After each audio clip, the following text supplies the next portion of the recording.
وہ شیخ چلی کا لطیفہ سنا دوں آپ کو؟ بہت دفعہ لوگ سن چکے ہیں، لیکن ایک اور دفعہ ہو جائے تو کوئی مسئلہ نہیں ہے. انسان کی نا حالت یہی ہے، میری اور آپ سب کی حالت یہی.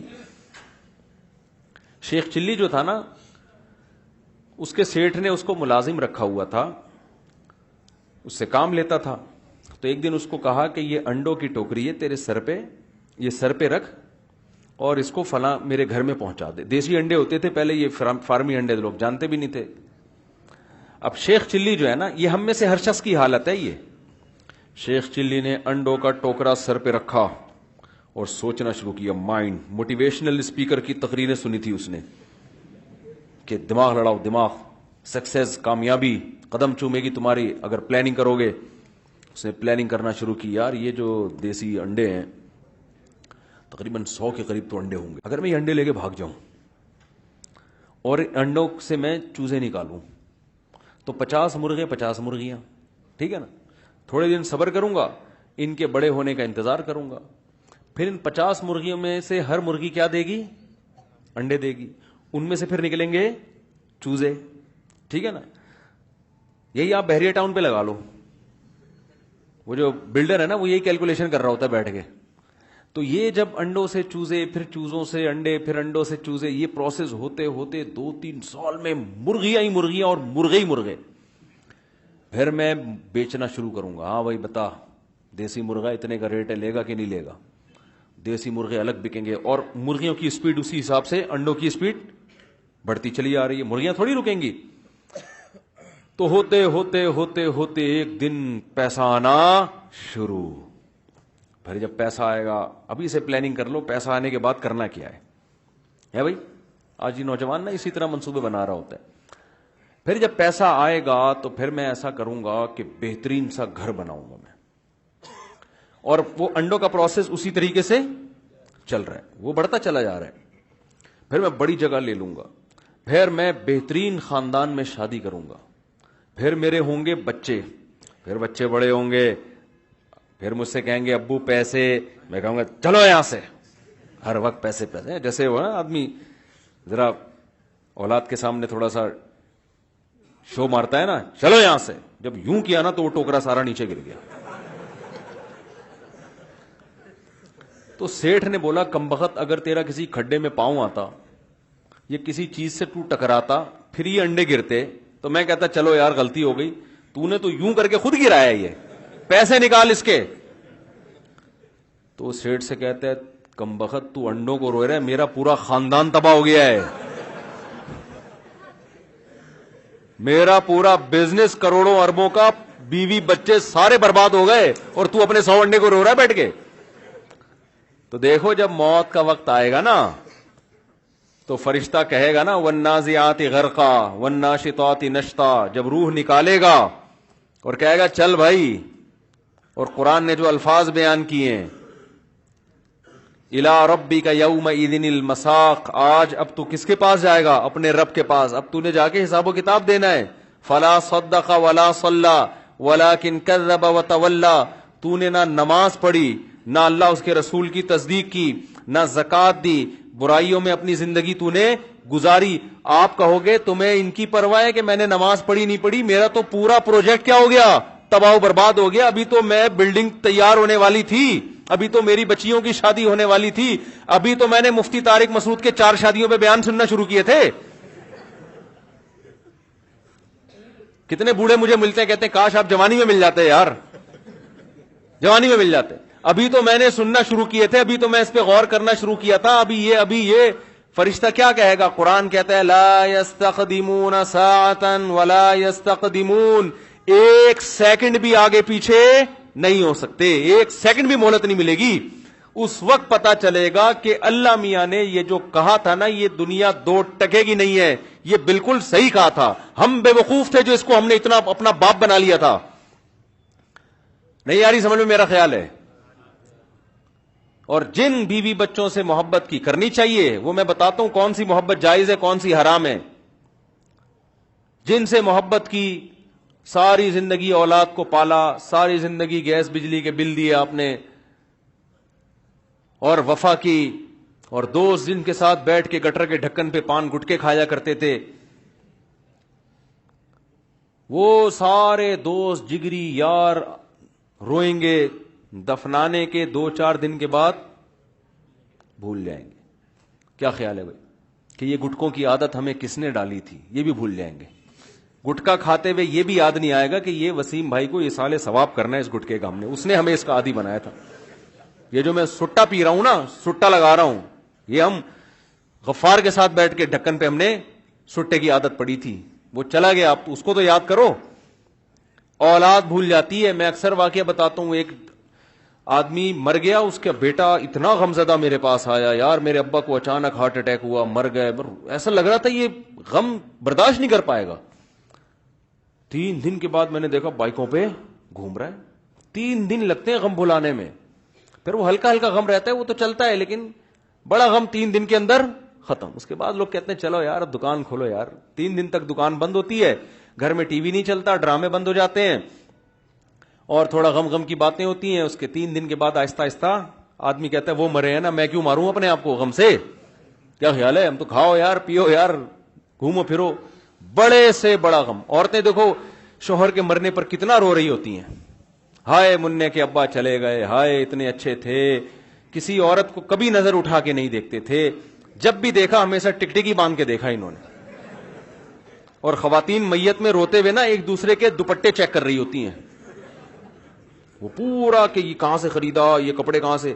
ایک آدمی مر گیا تو وہ خواتین آئیں جناز وہ میت میں نا رو رہی ہیں، ہائے بہن، ہائے مننے کے ابا چلے گئے، بہن یہ دوپٹہ کہاں سے خریدا تم نے؟ یہ باتیں چل رہی ہوتی ہیں خواتین کی نا میت میں بھی. کہنے کہ اللہ اللہ بہت اچھے تھے میرے شوہر، مر گئے، بولٹن مارکیٹ سے خریدا تھا میں نے یہ. اور یہ پھر وہ روتے ہوئے جواب میں کہتی ہے او ہو بہت افسوس ہوا. ہاں وہاں ذرا سستا مل جاتا ہے، ویسے کبھی حیدری کی مارکیٹ بھی ہو سکے تو ٹچ کر لینا. پھر رونا دھونا. تو خواتین کا نا یہ سارا میت میں پروگرام چل رہا ہوتا ہے. تو کیسا روتی ہیں، غم ہوتا ہے، ظاہر ہے رونا بھی چاہیے. تھوڑے دنوں کے بعد ختم. تھوڑے دنوں کے بعد کیا ہوتا ہے؟ ختم. جی مننے کے ابا تھے چلے گئے، اب کیا کریں، سب نے جانا ہے بھائی. ٹھیک ہے نا. تو بتاؤ 2 ٹکے کی ہوئی کہ نہیں ہوئی ہے حیثیت دنیا کی؟ 2 ٹکے بھی تو بھی اللہ نے زیادہ کہہ دیے، حقیقت میں تو اس سے بھی کم ہے، اس سے بھی کم ہے. اللہ کی نظر میں اگر اس دنیا کی حیثیت 2 ٹکے کی بھی ہوتی تو اللہ تعالیٰ سب سے زیادہ یہ دنیا سید الانبیاء اپنے حبیب محمد صلی اللہ علیہ وسلم کو عطا فرماتا. سب سے زیادہ کس کو عطا فرماتا؟ نبی صلی اللہ علیہ وسلم. تو ایک تو یہ فنا ہونے والی چیز ہے، کیا ہے یہ؟ لہذا اس سے دل نہ لگاؤ. یہ کافر کی عادت ہے، پیسے کو، شہرت کو، عزت کو کامیابی سمجھتا ہے. یہ کافر پہ یہ چیزیں جچتی ہیں، مسلمان پہ یہ چیزیں سوٹ نہیں کرتی. کبھی کسی غریب کو حقیر نہ سمجھو. او بھائی وہ ناکام نہیں ہے، اگر آپ کے پاس دولت ہے اور اللہ راضی نہیں ہے آپ ناکام ہو. دیکھو فرعون مالدار بھی تھا، دولت بھی تھی، اور اس کے زمانے میں بہت سے غریب تھے. جب فرعون کو اللہ نے غرق کیا ہے تو فرعون کہتا ہوگا میری مملکت کا وہ چپڑاسی وہ کامیاب تھا اور میں کیا تھا؟ ناکام تھا میں. دوسری اس دنیا میں ایک بہت بڑا عیب کیا ہے، ابھی میں اس طرف آؤں گا کہ پھر کیا کریں بھائی، دنیا چھوڑ دیں کیا مفتی صاحب ہیں بھائی؟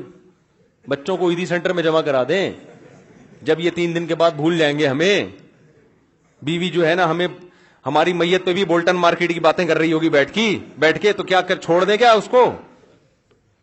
جب 2 ٹکے کی دنیا کی حیثیت نہیں ہے تو کیا جو پیسے رکھے ہوئے ہیں یہ بھی کہیں کسی ٹرسٹ میں جمع کرا دیں؟ کیا کریں؟ کھانا پینا چھوڑ دیں؟ پھر لوگ کہتے ہیں مولوی لوگ باتیں تو ایسی کر رہے ہوتے ہیں، دنیا خود گاڑیوں میں گھوم رہے ہوتے ہیں. میں نے جب ایک دفعہ شادی کی نا تو تیسری شادی تھی میری.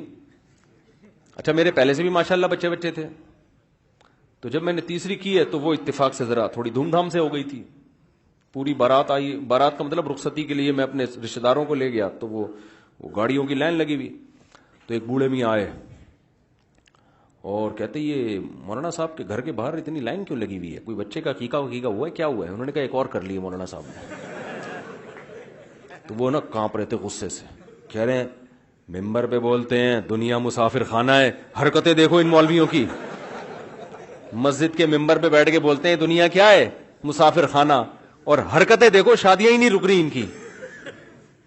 تو یہ آپ کے ذہن میں بھی آ سکتا ہے بھائی, تاجروں کے ذہن میں بھی آ سکتا ہے کہ کیا دکانیں بند کر کے بیٹھ جائیں, کیا بحریہ ٹاؤن میں انویسٹ نہ کریں. وہ میں آ رہا ہوں اس طرف, ابھی آ رہا ہوں انشاءاللہ, بتاؤں گا کرنا کیا ہے. لیکن حقیقت یہی ہے کہ 2 ٹکے کی حیثیت یہ تو دماغ میں بٹھا لو. یہ تو جب ابھی نہیں آئے گا نا تو مرنے لگے ہوئے تو آئے گا سمجھ میں کہ یار یہ کیا کیا ہم نے, یار یہ کیا ہے ہم نے. کہتے ہیں سکندر اعظم جس نے اتنی بڑی دنیا فتح کی, سینکڑوں اس کے باندیاں اور غلام تھے, سینکڑوں, ہر وقت اس کی خدمت کے لیے تیار, عیاشی کی ہے اس نے. موت اس کی راستے میں آئی ہے, کہیں سفر میں, کہیں کسی ملک کو فتح کر کے آ رہا تھا, کیا تھا, راستے میں بیمار ہوا, تو موت کا جب ٹائم ہوا نا تو اس کو بڑی حسرت ہوئی, یار یہ تو میں سب کچھ چھوڑ چھاڑ کے جا رہا ہوں, یہ تو مجھے دفنا دیں گے اور ختم.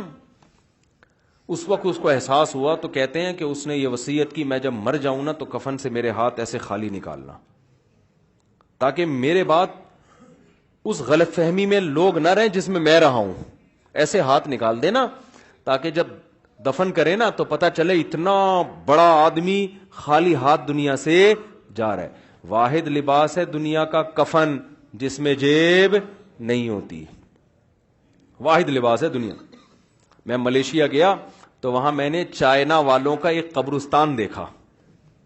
چائنیز چنگ چنگ ٹونگ, یہ اس طرح کی جو باتیں کرتے ہیں. یار ایک لطیفہ ہے, بہت لوگوں نے سن لیا ہوگا انٹرنیٹ پہ, انہیں تو بڑا غصہ آئے گا کہ بار بار مفتی صاحب ایک لطیفہ ریپیٹ کرتے ہیں, لیکن آپ لوگوں نے سنا نہیں ہوگا, ہے وہ بڑا مزے کا. ایک چائنیز جو تھا نا, ایک آدمی گیا پاکستانی, اس کی چائنیز سے دوستی تھی. آپ مولوی صاحب کہاں کے ہیں؟ کوئٹہ کے صاحب. تو وہ چائنیز سے اس کی دوستی تھی. تو پتہ چلا جی چائنیز بیمار ہو گیا نا, اس کے آکسیجن لگی ہوئی ہے, بیمار ہو گیا. تو اس نے کہا یار میرا دوست ہے, پتہ نہیں آخری وقت ہوگا, مر نہ رہا ہو تو میں عیادت کرتا ہوں. اس کے قریب جا کے کھڑا ہو گیا. جیسے قریب جا کے کھڑا ہوا ہے, اس چائنیز میں چاں چی پاں چاں چی چی چپاں چی چی چاں چاں چاں کرتا ہوا مر گیا وہ. اس نے بولا یار میرے دوست نے مرتے ہوئے پتہ نہیں کیا وصیت کی ہے, تو یہ الفاظ یاد کر لو, چین چاں پاں چاں کیا کہا ہے نا, اس کا ترجمہ کراؤ, کچھ اہم بات بولی ہے اس نے. وہ الفاظ یاد کر کے وہ چائنا چلا گیا. چائنا میں اس نے ترجمہ کروایا تو اس کا ترجمہ یہ تھا, الو کے پٹھے آکسیجن کے پائپ سے پاؤں ہٹا.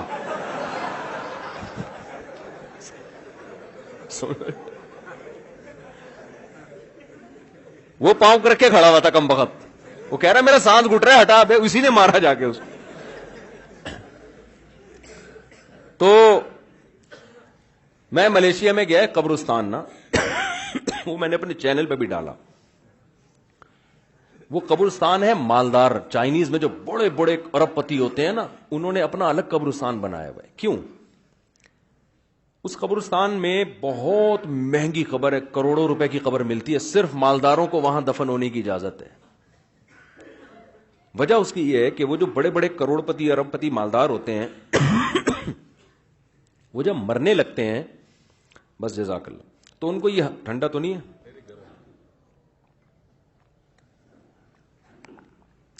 تو ان کو یہ حسرت ہوتی ہے کہ یار ہم جا رہے ہیں اربوں خربوں کی مالیت چھوڑ کے جا رہے ہیں, تو یہ ہم اپنے بعد والوں کو کیوں دیں بھائی, انہوں نے تو کچھ بھی نہیں کیا نا, گورنمنٹ لے لے گی ہم سے یا لوگ کھا جائیں گے. محنت ساری ہم نے کی ہے, کھائے گی عوام مفت میں. تو اس کا حل انہوں نے سوچا کہ یہ پیسہ قبر میں ہمارے ساتھ دفن ہو, یہ پیسہ قبر میں ہمارے ساتھ. تو وہاں ایک ایسا قبرستان ہے, اتنی چوڑی چوڑی بڑی بڑی قبریں, جب کوئی ارب پتی کروڑ پتی آدمی مرتا ہے تو اس کا پیسہ بھی اسی کے ساتھ اس کے تابوت میں دفن کیا جاتا ہے. جب اللہ رسول پر ایمان نہیں ہوتا نا تو انسان کی حالت یہ ہوتی ہے. اب کیا ہوا کہ اس قبرستان میں جب پتہ چل گیا چوروں کو کہ یار یہ تو بڑے بڑے پیسے ہیں, تو قبرستان میں ڈکیتیاں شروع ہو گئیں. ظاہر ہے جب اتنے پیسے وہاں ہیں تو وہ انتظامیہ کے لیے سنبھالنا مشکل ہو گیا. پھر انتظامیہ پہ کون اعتماد کرے؟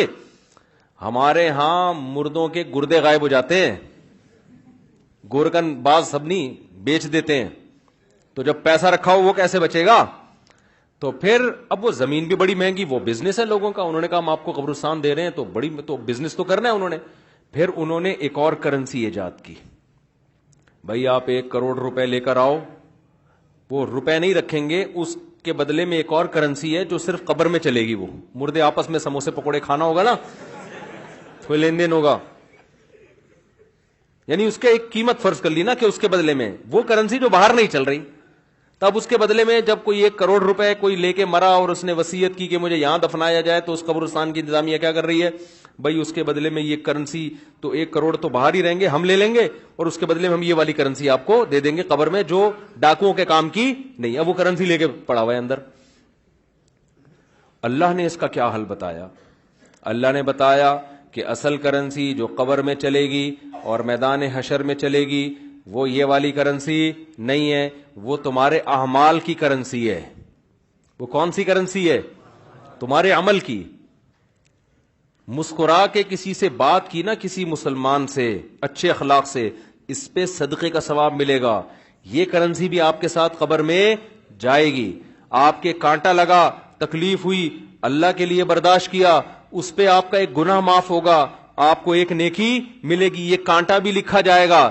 یہ ساری کرنسیاں آپ کے ساتھ قبر میں اور میدان حشر میں ساتھ ساتھ شریک رہیں گی. یہ تو اس لیے تو قرآن کہتا ہے کہ دنیا میں جلد سے جلد صدقات و خیرات کرو, اپنے لیے جمع کرو. نبی صلی اللہ علیہ وسلم کی حدیث ہے, آپ صلی اللہ علیہ وسلم گھر تشریف لائے, امی عائشہ سے پوچھا کچھ کھانے کو ہے, تو انہوں نے عرض کیا یا رسول اللہ کہیں سے کوئی سری یا گوشت آیا تھا ہدیے کا, تو باقی تو سارا میں نے صدقہ کر دیا, یہ تھوڑا سا بچا ہے. تو آپ نے فرمایا جو صدقہ کر دیا وہ بچ گیا اور یہ ختم ہو جائے گا. بات آ رہی ہے سمجھ میں؟ اصل میں بچا وہ ہے جو صدقہ کر دیا, وہ قبر میں کام آئے گا, یہ تو ختم ہو جائے گا تھوڑی دیر میں. تو یہ دنیا حقیقت میں واقعی 2 ٹکے کی نہیں ہے. دوسری, اس دنیا میں ایک ٹیکنیکل فالٹ کیا ہے جس کی وجہ سے اس کی کوئی ویلیو ہی نہیں ہے اللہ کی نظر میں. وہ ٹیکنیکل فالٹ یہ ہے کہ جب اس کو آخرت سے کمپیئر کرتے ہیں نا ہم, آخرت سے, تو آخرت میں جو نعمتیں ملنے والی ہیں اہل ایمان کو, اہل تقوی کو, جو اللہ پہ ایمان لانے والے لوگ ہیں, ان کو جو نعمتیں ملنے والی ہیں وہ نعمتیں اگر آپ میں اور میں اپنی آنکھوں سے دیکھ لیں تو ان نعمتوں کی ہماری نظر میں کوئی ویلیو نہیں رہے گی. جیسے رکشے والے کو بڑا فخر ہے, جوتے لٹکائے ہوئے ہیں نظر نہ لگ جائے, اور رکشہ لے کے یوں کر کے گھوم رہا ہے, اور چنچی میں پیچھے لوگ بٹھا دیے, گاڑی آگے سے اوپر اڑ جاتی ہے نا بعض دفعہ. لیاری میں گدا گاڑی والوں گدا گاڑی پر بڑا فخر ہوتا ہے. بھائی میں نے کئی دفعہ دیکھا کہ گدے گاڑی پہ اتنا لوڈ ہے کہ گدا ہوا میں معلق ہو گیا. ہوتا ہے کہ نہیں ہوتا؟ چنچیوں میں بھی دیکھا ہے, اتنا پیچھے پبلک بیٹھ گئی. ایک دفعہ ٹانگے میں ہم نے دیکھا, پنجاب میں ٹانگے پہ اتنے لوگ بٹھا دیے, ٹانگا اوپر. اور سنو, ایک جگہ جہاز میں اتنے لوگ پیچھے بیٹھے, جہاز اوپر اٹھ گیا. اب کہاں بیٹھے یہ نہیں بتاؤں گا میں, یہ ایسے بدنظمی. تو اب آپ رکشے والے کو بڑا فخر ہے اپنے رکشے پر, آپ اسے کسی دن لینڈ کروزر کی سیٹ پہ بٹھاؤ, اور آٹومیٹک سسٹم, رکشے میں تو شیشے ہی نہیں ہوتے. کیا خیال ہے؟ شیشے ہی نہیں کہ بٹن دباؤ تو شیشہ اوپر جائے گا, بٹن دباؤ تو شیشہ نیچے آئے گا. ایسا کوئی سیٹ اپ ہی نہیں ہے, آٹومیٹک سسٹم ہے, اوپن ہوا ہے. لیکن اس کو بٹھا دو لینڈ کروزر میں, بٹن دباؤ شیشے خود بخود اوپر جا رہے ہیں. اور بڑی فیسلٹیز ہیں. آپ کو اگر ٹھنڈک زیادہ ہے, سیٹ کا ہیٹر آن ہو جائے گا آپ کا, ہے بھائی, سیٹ گرم ہو جائے گی, بٹن دبایا پیچھے ہو گئے. یہی ساری سہولتیں ہوتی ہیں نا, ایسے بڑے اسموتھ چل رہی ہے. تو وہ کہے گا یار اس لینڈ کروزر کے مقابلے میں میرے رکشہ کیا ہے, 2 ٹکے کا نہیں ہے, کاش یہ ہوتا میرے پاس. حدیث میں آتا ہے رسول اللہ صلی اللہ علیہ وسلم نے فرمایا, جس شخص کو جہنم میں سب سے آخر میں نکالا جائے گا اور اس کو سب سے کم درجے کی جنت ملے گی. تو اہل ایمان جو ہے نا, یہ ہمارا عقیدہ ہے, قرآن و سنت نے بیان کیا ہے کہ جو ایمان والے لوگ ہیں سزا کھانے کے بعد بالآخر وہ جہنم سے نکلیں گے. ایمان بہت بڑی نعمت ہے, خوب سمجھ لو. انسان عمل میں کتنا ہی خراب کیوں نہ ہو, لیکن جب تک وہ مومن ہے, ایک اللہ کا قائل, پیغمبر صلی اللہ علیہ وسلم کی ختم نبوت کا قائل, اسلام کو برحق سمجھتا ہے اور کلمے کو مانتا ہے, تو کیسا ہی برا عمل کرے سزا کھانے کے بعد بالآخر جہنم سے نکلے گا. اس پہ اللہ رسول نے بہت واضح طور پہ بتا دیا ہے کیوں نکلے گا. یہ بھی حدیث میں آتا ہے. حدیث میں آتا ہے کہ جب گناہگار مسلمان جنہوں نے زنا کیا, نمازیں چھوڑی, شرابیں پی, جب جہنم میں جلیں گے نا طویل عرصے تک, تو کافر ان سے کہے گا کہ تمہارے ایمان نے, تمہارے مسلمان ہونے نے تمہیں کوئی فائدہ نہیں پہنچایا, تم تو ہماری طرح ہی ہو, ہم بھی جل رہے ہیں تم بھی جل رہے ہو, تو ہم تو غیر مسلم تھے تم مسلم ہو, تو تمہارے مسلم ہونے کا شناختی کارڈ میں بس تم نے مسلمان لکھوا لیا تھا, تو فائدہ کیا ہوا, تم بھی وہی ہم بھی وہی, تو تم خدا کو مانتے تھے, اس سے تمہیں ملا کیا. نبی صلی اللہ علیہ وسلم نے فرمایا جب کافر مسلمان کو یہ طعنہ دے گا اللہ کو غیرت آئے گی, غضب آئے گا, اور اللہ کہے گا یہ کیسے ہو سکتا ہے کہ جو مجھے مانتے تھے, جو میرے حبیب صلی اللہ علیہ وسلم پر اور پیغمبروں پر ایمان رکھتے تھے, جو موسیٰ کو اللہ کا نبی مانتے, عیسیٰ کو اللہ کا نبی مانتے, ابراہیم کو اللہ کا خلیل مانتے, آدم کو اللہ کا نبی مانتے, محمد صلی اللہ علیہ وسلم کو اللہ کا نبی مانتے, قرآن کو میرا کلام مانتے, جو مانتے تھے نماز پڑھنی چاہیے پڑھتے نہیں تھے, جو مانتے تھے شراب نہیں پینی چاہیے پی رہے تھے, لیکن مانتے تھے پینی نہیں چاہیے, اس کو اچھا نہیں قرار دیتے تھے. ایمان کسے کہتے ہیں؟ برائی کو برائی سمجھو آپ. جو مانتے تھے بھائی نشہ نہیں کرنا چاہیے, کرتے تھے, گناہگار سمجھتے تھے اپنے آپ کو, جو بد نظری کرتے تھے لیکن وہ مانتے تھے کہ یہ اچھا کام نہیں ہے. کافر کسے کہتے ہیں پتہ ہے؟ برائی کرتا ہے اور کہتے ہیں اس میں حرج کیا ہے, اس کو کافر کہتے ہیں. شراب پیتا ہے, بولتا ہے بھائی میں پیتا ہوں, تیرے کو کیا تکلیف ہے, پیتا ہوں تو کیا ہے, اس میں کیا خرابی ہے, یہ تو مولویوں نے بولا ہوا ہے کہ نہیں پیو نہیں پیو, اسے کیا کہتے ہیں؟ یہ مسلمان ہے کافر ہے؟ بول لو نا یار, کیا ہو گیا یار. گناہ کو حلال سمجھ کے کرنا, گناہ کو برا سمجھ کے نہ کرنا, یہ عمل کیا کہلاتا ہے؟ کفر. ماں باپ کو اولڈ ہاؤس میں جمع کرا دیا, جیسے ہوتا ہے باہر ملکوں میں, بوڑھا ہو گیا, ابا چل بھائی تو عیدی سینٹر میں جا یار, ان سے بولو یار یہ غلط ہے نہیں کرو, تو کہہ رہے ہیں کیا ہے اس میں یار, وہ وہاں زیادہ اچھی کیئر ہو رہی ہے اس کی, تو اس میں کیا ہے. باپ سے بدتمیزی سے بات کر رہا ہے, اسے بولو بھائی, آج کسی کو بولو, کہہ رہے کیا ہے میرا باپ ہے تجھے کیا تکلیف ہے, اس کا مطلب یہ برائی کو کیا کر رہا ہے؟ اچھا سمجھ کے کر رہا ہے. اور ایک وہ ہوتا ہے کہ اس کو کافر کہتے ہیں. ایک وہ ہوتا ہے جب آپ ہندوؤں میں بیان کرو کہ گرل فرینڈ مت بناؤ, کہنے کیوں نہیں بنایا بھائی, کیا ہے گرل فرینڈ میں, کیا خرابی ہے, تو برائی کو وہ کیا سمجھ رہے ہیں؟ اس کو برائی نہیں سمجھتے. مسلمان نے گرل فرینڈ رکھی ہوئی ہے, اس کو بولیں گے بھائی یہ حرام ہے, تو اس کو تھوڑا سا ندامت کا احساس ہوگا, یار کام میں کیا کر رہا ہوں, غلط. نکاح پیغمبروں کی سنت ہے, گرل فرینڈ رکھنا یہ کافروں کی سنت ہے, زنا کرنا یہ گندا عمل ہے, یہ پاکیزہ عمل نہیں ہے. نبی صلی اللہ علیہ وسلم نے معراج کی رات میں کچھ لوگوں کو دیکھا, ننگے مرد اور ننگی عورتیں آگ میں جل رہے ہیں, اور شعلے اوپر جاتے ہیں تو وہ ننگے جسموں کے ساتھ اوپر جاتے ہیں. آپ نے جبریل سے پوچھا یہ کون لوگ ہیں, تو جبریل نے کہا یہ آپ کی امت کے زنا کرنے والے مرد اور زنا کرنے والی عورتیں, دونوں کو برہنہ کر کے اللہ نے ایک ساتھ آگ میں پھینک دیا ہے. جس عورت کے ساتھ زنا کیا اس عورت کو بھی اسی آگ میں برہنہ کر کے, اور جس نے زنا کیا اس کو بھی اللہ اسی آگ میں ڈالے گا, زنا جس نے زنا کیا. سمجھ رہے ہو کہ نہیں سمجھ رہے؟ تو مسلمان گناہ کرتا ہے لیکن اس پہ اس کو ندامت کہ غلط کر رہا ہوں میں, تو اس گناہ کی سزا یہ اس کو ملے گی. لیکن اگر توبہ نہ کی, اس نے توبہ کر لی تو اللہ معاف کرنے والا ہے.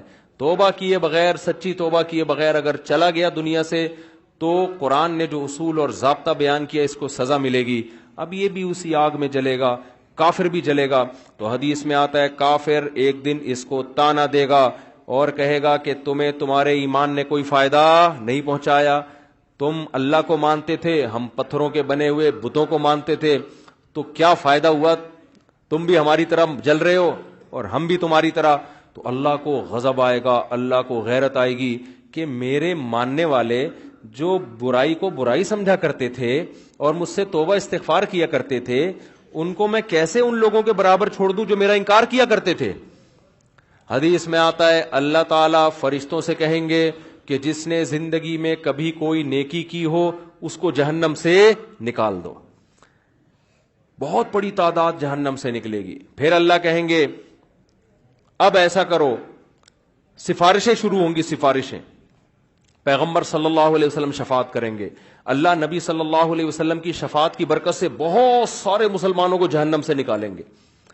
پھر رشتہ دار سفارش کریں گے, آپ کا کوئی بیٹا عالم ہو, حافظ ہو, شہید ہے, کوئی آپ کا دوست ہے, جیسے دنیا میں یاد کرتے ہیں نا, نادرا کی لائن میں لگے ہوئے ہیں, اندر کوئی تعلق والا نظر آ گیا, آنکھ ماری یار, وہ آ جاتا ہے, وہ بھی آنکھ مارتا ہے.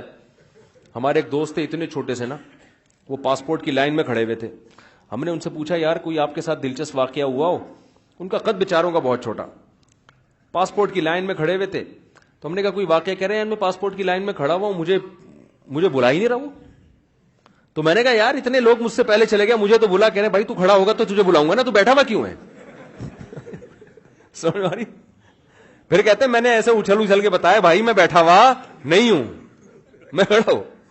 تو عجیب عجیب واقعات ہوتے ہیں پاکستان میں. تو جیسے ہوتا ہے نا یار, اب دنیا میں تو یہ غلط سمجھا جاتا ہے, لیکن اللہ تو اللہ ہے, اللہ اس تعلقات کا فائدہ پہنچائے گا. شہید سفارش کرے گا, علماء شفاعت کریں گے, آپ کی اولاد میں کوئی حافظ ہے وہ شفاعت کرے گا, تو اللہ ان کی شفاعت کی برکت سے اور بہت سارے مسلمانوں کو جہنم سے نکالیں گے. سمجھتے ہو گے نہیں سمجھتے؟ پھر اللہ تعالیٰ فرشتوں سے پوچھے گا اب بتاؤ کتنے لوگ ہیں؟ فرشتے کہیں گے اللہ ابھی بھی بہت سارے لوگ ہیں. اللہ فرشتوں سے کہے گا اب کوئی کسی کی سفارش کرنے والا ہے؟ فرشتے کہیں گے اللہ اب کوئی سفارش کرنے والا نہیں ہے. سب کے جتنے ریلیٹو تھے سب نے نکال لی. اب یہ وہ لوگ پڑے ہوئے جن کا کوئی ریلیٹو بھی انسان کا بچہ, اپنے الفاظ میں کہہ رہا ہوں میں, کوئی حافظ عالم کوئی بزرگ کوئی ہے ہی نہیں, سارے وہی جو برے ماحول میں سب دائیں بائیں برے لوگ ہی تھے. تو اللہ جواب میں کیا کہیں گے؟ هل يبقى الا الرحمن, کہ رحمان تو باقی ہے نا. جب پیغمبر کو اپنی امت پہ ترس آ سکتا ہے, دوستوں کو دوستوں پہ ترس آ سکتا ہے, اولاد کو ماں باپ پہ, ماں باپ کو اولاد پہ, شوہر کو بیوی پہ, بیوی کو شوہر پہ ترس آ سکتا ہے, اور مجھ سے سفارش کر کے نکلوا رہے ہیں, تو میرا بھی تو اپنی بندوں سے خالق اور مخلوق کا تعلق ہے, تو میں بھی تو نکالوں گا نا. تو اب کوئی سفارش کرنے والا نہیں ہے. تو من کان فی قلبہ مثقال حبۃ من خردل من ایمان, جس کے دل میں رائی کے دانے کے برابر بھی ایمان ہے, اللہ فرشتوں سے کہیں گے اس کو بھی نکال کے لے آؤ, اس کو بھی نکال کے. ایمان کا مطلب پہلے سمجھ گئے؟ جو گناہ کرتا ہے اور فخر کرتا ہے وہ ایمان والا نہیں ہے, وہ ایمان والا نہیں ہے اللہ کی نظر میں, وہ تو کافر ہے. تو حدیث میں آتا ہے, بہت اہم حدیث ہے, خوب غور سے سنیں. اللہ ایک ایک وہ جو ہے نا فرشتہ پھر نکالنا شروع کرے گا, یہاں تک کہ جو سب سے آخر میں جہنم سے نکلے گا وہ سب سے بدبخت ترین انسان ہوگا کہ نہیں ہوگا؟ سب سے زیادہ اس کے اعمال کالے تھے, صرف ایک ایمان کی دولت لے کر گیا وہ. تو نبی صلی اللہ علیہ وسلم نے فرمایا کہ جب اللہ تعالیٰ اس کو نکالیں گے, اس حدیث کے راوی ہے عبداللہ ابن مسعود رضی اللہ تعالیٰ عنہ. حضرت عبداللہ بن مسعود کا حلقہ کوفہ میں لگا ہوا ہے, شاگرد بیٹھے ہوئے ہیں, حضرت عبداللہ بن مسعود ان کو یہ حدیث سنا رہے ہیں کہ اللہ تعالیٰ جب اس کو آخری فرد کو نکالیں گے نا, سب سے لاسٹ میں نکلے گا وہ, پتہ نہیں کیا ہوگا وہ, آپ خود سوچ لو, سب سے آخر میں نکلے گا وہ, تو وہ کہے گا کہ میرا رخ اس جہنم سے پھیر دیا جائے. اس سے نفرت ہوگی آگ سے, اللہ اس کا رخ پھیریں گے. پھر اللہ اس سے کہیں گے بتا تو کیا چاہتا ہے, بتا تو کیا چاہتا ہے. حدیث میں آتا ہے کہ جس طرف رخ کرے گا نا اس طرف جنت ہوگی. تو وہ اللہ سے کہے گا کہ اے اللہ, یہ جو اتنی خوشنما جنت جس کے بارے میں قرآن کہتا ہے ما لا عین رأت ولا اذن سمعت ولا خطر علی قلب بشر, ایسی نعمتیں میں نے اپنے بندوں کے لیے تیار کر کے رکھی ہیں جو نہ کسی آنکھ نے دیکھی, نہ ان کی حقیقت کسی کان نے سنی, نہ ان کا تصور کبھی کسی دل میں گزرا ہے. آپ عیاشی کا تصور کرو نا, آپ کا تصور جہاں جا کے ختم ہوگا نا, جنت اس سے بھی اوپر کی چیز ہے. یہ اتنی حسین جنت ہے کیوں؟ میں اس کی ایک مثال دیتا ہوں. کراچی میں سیٹھ عابد ہوا کرتے تھے نا کسی زمانے میں, یاد ہے؟ کیونکہ میں یہ مثال 10-15 سال سے دے رہا ہوں, اس وقت سیٹھ عابد بہت بڑا سیٹھ تھا وہ. فرض کر لو ملک ریاض نے آپ کی دعوت کی, ملک ریاض نے آپ کی دعوت کی, رکشے والے کی دعوت کی, فرض کر لو, آپ کی نہیں, آپ تو پیسے والے لوگ ہو, رکشے والے کی دعوت. جتنے بھی گلستان جوہر کے رکشے والے تھے, ملک ریاض نے بولا آ جاؤ یار میرا بیٹے کا ولیمہ, تم بھی آ جاؤ. چلے گا بھائی, آپ گئے یار, ملک ریاض کی دعوت ہے یار, ولیمے کی ہے, بڑا VIP حساب کتاب ہوگا, پہلے سوپ پیش کیا جائے گا, اس کے بعد پھر جناب بکرے کی چانپیں آئیں گی, پھر چکن آئے گا, پھر جناب بریانی آئے گی, پھر یہ ہوگا، پھر یہ ہوگا، پھر رقص و سرور کی محفل ہوگی، اور یہ جناب کیونکہ اسلامی کنٹری ہے ورنہ ہم کہتے پینا پلانا بھی ہوگا، خیر تو وہ تو نہیں ہوگا انشاءاللہ. لیکن ایک بات ہے، بڑا ایک تصور ہوگا نا آپ کے دماغ میں. آپ گئے، دیکھا دال چاول رکھے ہوئے وہاں پہ. کیا رکھا ہوا ہے؟ ملک ریاض کی ولیمے میں گئے. اس کے بیٹے کا ولیمہ تھا. اس کا ولیمہ تو اب نہیں کہہ سکتا، ان کی بیگم ایسا نہ ہو پکڑ کے مجھے کٹائی لگا دیں کہ تو میرے میاں کی دوبارہ شادی کرا رہا ہے. بیٹے کا ولیمہ. تو آپ گئے، دال چاول رکھے ہوئے. آپ نے کہا یار یہ کیا ہے یار، ہم ملک ریاض کا کے بیٹے کا ولیمہ ہے سر، یہ آپ نے کیا انتظام کیا ہے؟ وہ کہے یار تمہیں تو گھر میں یہ بھی نہیں ملتا تھا، کھچڑی کھاتے تھے ہیں بھائی، اور اگر کبھی دال چاول ملے تو خالی میں نے تو رائتے کا اور اچار کا انتظام بھی کیا ہوا ہے، پیو کھاؤ اور پتلی گلی سے نکلو. اس کے بعد کبھی ملک ریاض کا تبصرہ آپ کے سامنے آئے، بڑا سیٹ ہے، آپ بولے لعنت بھیجو یار. آپ بولو گے کہ نہیں؟ ابے بڑا کہاں سے آ گیا، 2 ٹکے کا آدمی نہیں ہے، یہی بولو گے نا؟ کیا خیال ہے؟ لیکن ملک ریاض میں اگر غیرت ہوگی تو یہ تانا سننا پسند کرے گا.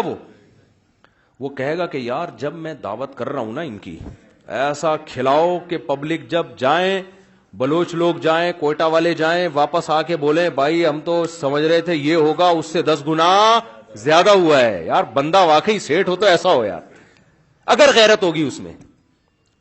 کوئی بھی مالدار آدمی کنجوسی کا تانا برداشت نہیں کرتا. جو بغیرت ہوتا ہے نا اس کو کنجوسی کے لفظ بڑا اچھا لگتا ہے. جب لوگ کہتے ہیں نا کم وقت 1 روپیہ جیب سے نہیں نکلتا، وہ کہتے ہیں شکریہ آپ کا، بہت بہت نوازش ہے آپ، اپنا خیال رکھیے گا.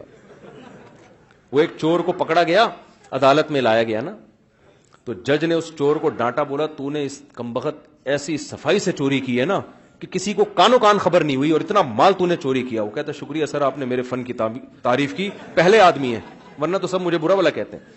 وہ سمجھ رہا ہے کم وقت کہ اس کی تعریف ہو رہی ہے. تو کنجوس سیٹ کی جب آپ تعریف کریں گے نا تو وہ تو خوش ہوتا ہے. غیرت والا آدمی کنجوسی کے تانے پہ خوش نہیں ہوتا. میں کبھی دعوت میں چلے جاؤں، ہمارے کوئٹہ کے پٹھان بھائیوں یا پشاور، جان چھڑانا مشکل ہو جاتا ہے. وہ کہتے ہیں کھاؤ مفتی صاحب، یہ کھائے گا تمہارا باپ بھی کھائے گا یہ. میں کہتا ہوں بھائی میں نہیں کھا سکتا. بولیں گے لوگ کیا بولے گا یار، مفتی صاحب آیا اس کو تم نے کھلائے بغیر بھیج دیا. مجھے یاد ہے ایک گاؤں میں میرا جانا ہوا، کے پی کے میں ایک گاؤں میں نا، تو ہماری وہاں یوں سمجھ لیں کہ تبلیغ میں گویا تشکیل تھی ہماری، تو ہمیں دہی کی ضرورت تھی. میں گیا کہیں دہی لینے کے لیے، تو ہمارے سر پہ ٹوپیاں اور ایسے شلوار قمیض، تو گاؤں کا بچہ پورا دہی کا نا ایک جگ لے کے آ گیا. میں نے کہا یار یہ پیسے لو اس کے. کہہ رہا نہیں پیسے نہیں، اکرام ہے، تبلیغ والے اکرام ہے. میں نے کہا بھائی تم پیسے لو، فری میں نہیں. کہہ رہا نہیں، بہت زور لگایا، کہہ رہا نہیں. پھر مجھے کہتا اگر میں نے اس کے پیسے لے لیے، یہ جو دوسرا بچہ ہے نا، جب ہم بڑے ہو جائیں گے نا یہ تانا دے گا، ہمارے اس کے بچے ہمارے بچوں کو تانا دے گا ان کا باپ دہی بیچتا تھا تبلیغ والوں کو. اڑے میں نے کہا اتنی دور کی سوچ رہا ہے بھائی تو. کیا کہہ رہا ہے وہ بچہ؟ 12-15 سال کا بچہ ہوگا. کہہ رہا ہے جب ہم بڑے ہو جائیں گے تو یہ جو بچہ یہ منظر دیکھ رہا ہے نا، جب ہمارے بچے ہوں گے تو اس کے بچے میرے بچوں سے کہیں گے کہ ان کا باپ تبلیغ والوں کو دہی بیچتا تھا. اب تبلیغ والوں کو تو فری میں دینا چاہیے نا، اس کا سوچ یہ تھی. میرے مطلب یہ نہیں کہ دہی بیچتے ہیں وہ کوئی غلط کرتے ہیں، مطلب یہ تھا کہ تبلیغ لوگ آئے، اللہ کی خاطر آئے، اللہ کے نام، ان کو بھی دہی بیچ کے پیسے لے رہا ہے. میں نے کہا غیرت اس کو بولتے ہیں یار، دیکھو کتنی بات کی سوچ رہا ہے یہ بھائی، کتنے بات کی سوچ رہے. تو اب آپ مجھے بتاؤ کہ ملک ریاض تو دال چاول نہیں کھلائے گا، وہ غیرت کا تانا برداشت نہیں. کوئٹہ والا بکرے سے کم پہ راضی. کیا خیال ہے بھائی؟ وہ کہے گا بھائی مفتی صاحب ہے، پھر کراچی میں جا کے بولے گا، حالانکہ میں تو مر کے آ رہا ہوتا ہوں کہ بھائی میرا تو پیٹ پھٹ رہا ہے خدا کے لیے واسطے. تو آپ بتاؤ کیا اللہ اپنے نیک بندوں کو، جنہوں نے اللہ کے لیے قربانیاں دیں، جنہوں نے نظر جھکائی کس کے لیے؟ اللہ. ساری دنیا عورت گزرنے پر اس کو تاڑ تاڑ کے دیکھتے ہیں، زنا کرتے ہیں، لڑکیوں سے دوستیاں لگاتے ہیں. اس نے کہا نا نا نا، میرا رب اس عمل پہ راضی نہیں ہوتا، میں عورت کی طرف نگاہ اٹھا کے نہیں دیکھوں گا. ساری دنیا نشے میں، شراب میں، کوئی آئس لے رہا ہے، کوئی کیا کر رہا ہے، کہتا ہے نا نا نا نا، میں سکون کے لیے وہ طریقہ اختیار نہیں کروں گا جو میرے رب نے مجھ پہ حرام کر دیا. تو آپ مجھے بتاؤ، ساری دنیا فجر کے وقت پڑی ہوئی خراٹے لے کے سو رہی ہوتی ہے، اور یہ اپنی نیند کو قربان کرے گا اور اللہ کے سامنے آ کے کھڑا ہوگا. اور قرآن کہتا ہے تتجافا جنوبہم عن المضاجع، ہمارے نیک بندوں کے پہلو شدید نیند کی حالت میں بھی اپنے بستروں سے الگ ہو جاتے ہیں، پھر وہ ہمارے سامنے آ کے کھڑے ہوتے ہیں. تو یہ لوگ جو اتنی قربانیاں دے رہے ہیں، کتنے لوگ ہیں باپ کو گھر سے نکال دیا، ماں سے بدتمیزی سے بات کر رہے ہیں، لیکن کچھ اللہ کے نیک بندے ایسے ہیں کہتے ہیں بھائی اللہ نے اس کا حق مجھ پر رکھا ہے، میں اس کے سامنے اف نہیں کروں گا، اس کا حق ادا کروں گا. ایسے ایسے لوگ بھی ہیں، باپ 10 سال سے کوما میں ہے اور 10 سال سے باپ کی خدمت کر رہے ہیں، وہ پیشانی پہ کبھی لکیر نہیں آتی. اور ایک وہ ہے جو اپنے باپ کو اٹھا کے عیدی سینٹر میں جمع کرا دیتا ہے. تو کیا دونوں کا انجام ایک جیسا ہو جائے گا؟ اللہ دونوں کو دال چاول کھلائے گا وہاں پہ؟ کیا بولو نا. تو اللہ کہتا ہے کہ تتجافا جنوبہم عن المضاجع، جن کے پہلو رات کو بستروں سے جدا ہوتے ہیں، شدید نیند قربان کرتے ہیں میرے سامنے کھڑے ہونے کے لیے. فلا تعلم نفس ما اخفی لهم من قرۃ اعین، کسی کو پتا نہیں ہے ہم نے ان کی آنکھوں کی ٹھنڈک کا کیسا سامان چھپا کے رکھ دیا ہے. کسی کو خبر نہیں ہے، بہت کچھ چھپایا ہے. چھپایا اس لیے کہ اگر دکھا دیا جائے نا تو ہمیں ان بیانات کی ضرورت نہیں پڑے. پھر تو سارے دنیا دکھا دی ہے، بہت تھوڑی ہے لیکن جتنی ہے دکھا دی ہے، اس کے پیچھے بھاگ رہے ہیں. تو اگر آخرت اللہ دکھا دیتا تو پھر تو بھائی اس مسجد میں فجر میں پاؤں رکھنے کی جگہ نہیں ہوتی. حدیث میں آتا ہے لوگوں کو اگر پتا چل جائے صف اول میں نماز پڑھنے میں کتنا ثواب ہے، قرآن اندازی ہوگی صف اول پہ، ایسی لڑائیاں ہوں گی. ابھی تو سب اللہ نے کیا کر دیا ہے؟ چھپا دیا ہے، پردے ڈال دیے ہیں. حدیث میں آتا ہے حفت الجنت بالمکارہ وحفت النار بالشہوات. جنت کو نا اللہ نے دکھایا فرشتوں کو کہ جاؤ جنت دیکھو. فرشتے نے جنت دیکھی، اتنی حسین جنت. تو فرشتے نے کہا کہ اے اللہ جب لوگ اس جنت کا تذکرہ پیغمبروں کی زبان سے سنیں گے پھر تو سارے اس جنت میں جانے کی کوشش کریں گے. پھر اللہ نے فرشتے کو جہنم دکھائی، غالباً جبریل علیہ السلام کو. انہوں نے جب جہنم کی ہولناکیاں دیکھی انہوں نے کہا اے اللہ اس جہنم سے تو ہر آدمی جب اس جہنم کا سنیں گے پیغمبروں کی زبان سے کہ اتنی خطرناک جہنم میں تو کوئی بھی نہیں جائے گا. پھر اللہ نے کیا کیا کہ جنت پہ ناپسندیدہ چیزوں کا پردہ ڈال دیا اللہ نے. نماز پڑھنی پڑے گی، سردی میں وضو کرنا پڑے گا، ماں باپ کی اطاعت، زنا سے بچنا. یہ ساری چیزیں انسان کو اچھی لگتی ہیں یا مشکل ہوتی ہے؟ اس میں نشہ نہیں کرنا، شراب نہیں پینا، قتل نہیں ہے، حرام نہیں کمانا، جھوٹ نہیں بولنا، اتنی ساری چیزوں کا پردہ ڈال دیا. اور جہنم میں کیا کیا؟ خواہشات کا پردہ ڈال دیا. جہنم جانے کے لیے زنا کرو، شراب پیو، نمازیں ضائع کرو، ماں باپ کا دل دکھاؤ، رشتہ داری جوڑنے کے بجائے توڑو. کوئی تمیز سے بات نہیں کرتا، اینٹ کا جواب پتھر سے. وہ ایک گالی دے آپ جواب میں 10 گالیاں. چٹکلے آتے رہتے ہیں، کیا کروں میں. ملا نصیر الدین جو تھے نا ان کا گالیوں میں مقابلہ ہوا کسی سے. ایک بوڑھی عورت نے ملا نصیر الدین کو گالی دی، انہوں نے بھی جواب میں گالی دے دی. پھر اس نے پھر گالی دی، انہوں نے اور گالی دی. اس کو اور غصہ آیا، اس نے اور گالی دی، انہوں نے جواب میں گالی. اب گالیوں کا مقابلہ شروع. تو انہوں نے اس عورت سے کہا، اس عورت نے کہا اچھا تو ملا ہو کے مجھ سے گالیوں میں مقابلہ. بوڑھی عورت کو گالی دینا حرام ہے، کہیں ایسا نہ ہو کوئی، یہ تو واقعہ ہے نا، چٹکلا ہے. یہ میں تھوڑا فریش کرنے کے لیے آپ لوگ کو نا. تو وہ انہوں نے کہا چل مقابلہ کر. تو وہ بوڑھی عورت نے کہا چل پھر میں پہلے گالیاں دیتی ہوں. انہوں نے کہا دے.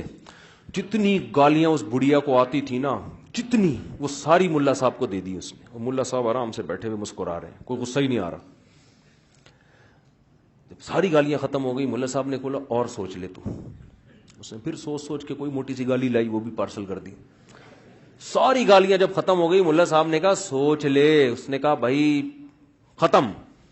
ملا صاحب نے کہا جتنی گالیاں تو نے مجھے دی ہیں وہ ساری ایک پوٹلے میں، اور جتنی گالیاں اس کائنات میں موجود ہیں وہ بھی اس پوٹلے میں، جتنی ماضی میں کسی نے کسی کو دی وہ بھی اس پوٹلے میں، جتنی قیامت تک کوئی کسی کو دے گا وہ بھی اس پوٹلے میں، وہ ساری تجھے. اب بڑھیا کو غصہ آیا، اس نے بولا الو کے پٹھے. انہوں نے کہا پوٹلے میں، یہ پہلے سے آلریڈی اس پوتلے میں. اس نے کہا بغیرت. انہوں نے کہا پوٹلے میں. یعنی گھوم کے کہاں جا رہی ہے؟ واپس. یہ میں اس لیے بتا رہا ہوں کہ جو غصہ کر لیتا ہے نا وہ پھر وہ مقابلہ نہیں جیت سکتا. مقابلہ ہمیشہ وہ جیتتا ہے جو غصہ نہ آنے دے. کیا خیال ہے؟ غصہ نہ آنے دے. ملا صاحب مقابلہ جیت گئے نا، غصہ نہیں آیا ان کو. تو اللہ تعالیٰ نے, میں کیا بات کر رہا تھا, اتنی اہم بات چل رہی تھی, یہ پتہ نہیں بیچ میں گالیوں کا تبادلہ کہاں سے آ گیا. ہاں, حفت النار بالمکارہ, جہنم کو اللہ نے ناپسندیدہ بالشہوات, خوشنما چیزوں سے ڈھانپ دی ہے. زنا کرو گے جہنم میں جاؤ گے. اب زنا کرنے میں مزہ آتا ہے, شادی کرنے میں بیوی کی ٹینشن ساری زندگی, اس کے خرچے اٹھاؤ, پھر اولاد ہے. نکاح کرنا پیغمبروں کی سنت, شادی کے لیے ٹینشنیں پیغمبر اٹھاتے ہیں. موسیٰ علیہ السلام جب مدین گئے ہیں, ان کے لڑکی کے والد نے اپنی بیٹی کا رشتہ پیش کیا کہ میں اس شرط پہ اپنی بیٹی آپ کو دوں گا, آپ نے 10 سال بکریاں چرانی ہیں. موسیٰ علیہ السلام نے کہا مجھے یہ پیشکش قبول ہے. انہوں نے یہ نہیں کہا کہ یہ شادی وادی نہیں, اتنے سال بکریاں کون چرائے گا, چھوڑو, ایسا نہیں ہے. نکاح اتنی بڑی فضیلت والی چیز ہے, کلیم اللہ, اللہ کا کلیم, اس کے لیے 10 سال بکریاں چرانے پہ راضی ہو گئے کہ کوئی بات نہیں, شادی تو ہو جائے گی نا. آج نوجوان سے بات کرو, نکاح کرو یار, پہلے ایکچولی پڑھنا ہے, میں نے پہلے, یہی ہوتا ہے نا, ایکچولی پہلے میں بزنس, پہلے میں اپنے پاؤں پہ کھڑے ہو جاؤں گا, پہلے میں یہ کروں گا, پھر ابے تو جب بھوک لگ رہی ہے اس وقت اگر تو نے کھانا نہیں کھایا تو پھر کیا فائدہ جب تو 30 سال 35 سال کا ہو جائے گا, ہے بھائی, کیا فائدہ یار. ابھی میں کیا اس میں ڈیٹیل میں جاؤں, اب واقعہ سناؤں آپ لوگوں کو, مسجد ہے, مناسب نہیں ہے, تو خالی جذبات رہ جائیں گے. اور کیا ہے, جو ٹائم ایک چیز کا رکھا ہے اللہ نے وہی ٹائم ہے. بالغ ہو گئے تو نکاح کرنا ہے اور اللہ پہ اعتماد اور توکل کرنا ہے. حدیث میں قرآن کہتا ہے ان یکونوا فقراء یغنیہم اللہ من فضلہ, نکاح کرو, فقیر ہو گئے اللہ اپنے فضل سے غنی کر دے گا. نکاح پیغمبروں کی سنت ہے, اور زنا کرنا, لڑکیوں سے دوستیاں کرنا, یہ کافروں کی سنت ہے جو پیغمبروں کا انکار کرتے ہیں. تو جہنم کو اللہ نے وہ مجھے واقعہ مکمل کرنا ہے, وہ عبداللہ بن مسعود والی جو حدیث سنا رہا تھا وہ رہ نہ جائے کہیں. تو جہنم کو اللہ نے کس چیز سے چھپایا, گٹکے, آئی بات سمجھ, ہیروئن, چرس اور شراب, غصہ جاری کرنا, ان سب چیزوں پہ. تو جب جبریل نے دوبارہ دیکھا نا تو جبریل نے کہا اب تو شاید ہی کوئی جہنم سے بچے اور شاید ہی کوئی ایسا ہو جو جنت میں جائے. کچھ نیک لوگ ہیں تو وہ اللہ ان کو برائیوں سے بچنے کی توفیق, اور مشکل کام نہیں ہے بھائی, توبہ کرو یار. اللہ نے اتنا بڑا آپشن رکھا کہ اگر برائی ہو جائے نا تو مایوس نہ ہو, توبہ کرو, اے اللہ تجھ سے وعدہ کرتا ہوں آئندہ یہ برائی نہیں کروں گا. پھر ہو جائے دوبارہ توبہ کرو, اے اللہ معاف کر دے, آئندہ یہ برائی نہیں کروں گا. پھر ہو گیا, شیطان نے گناہ کروا دیا, پھر توبہ کرو, اے اللہ غلطی ہو گئی, معاف کر دے, آئندہ یہ جرم میں نہیں کروں گا.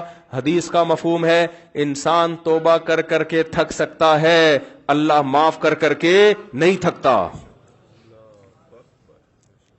کوشش تو کرے بھائی برائی چھوڑنے کی, گناہ چھوڑنے کی. تو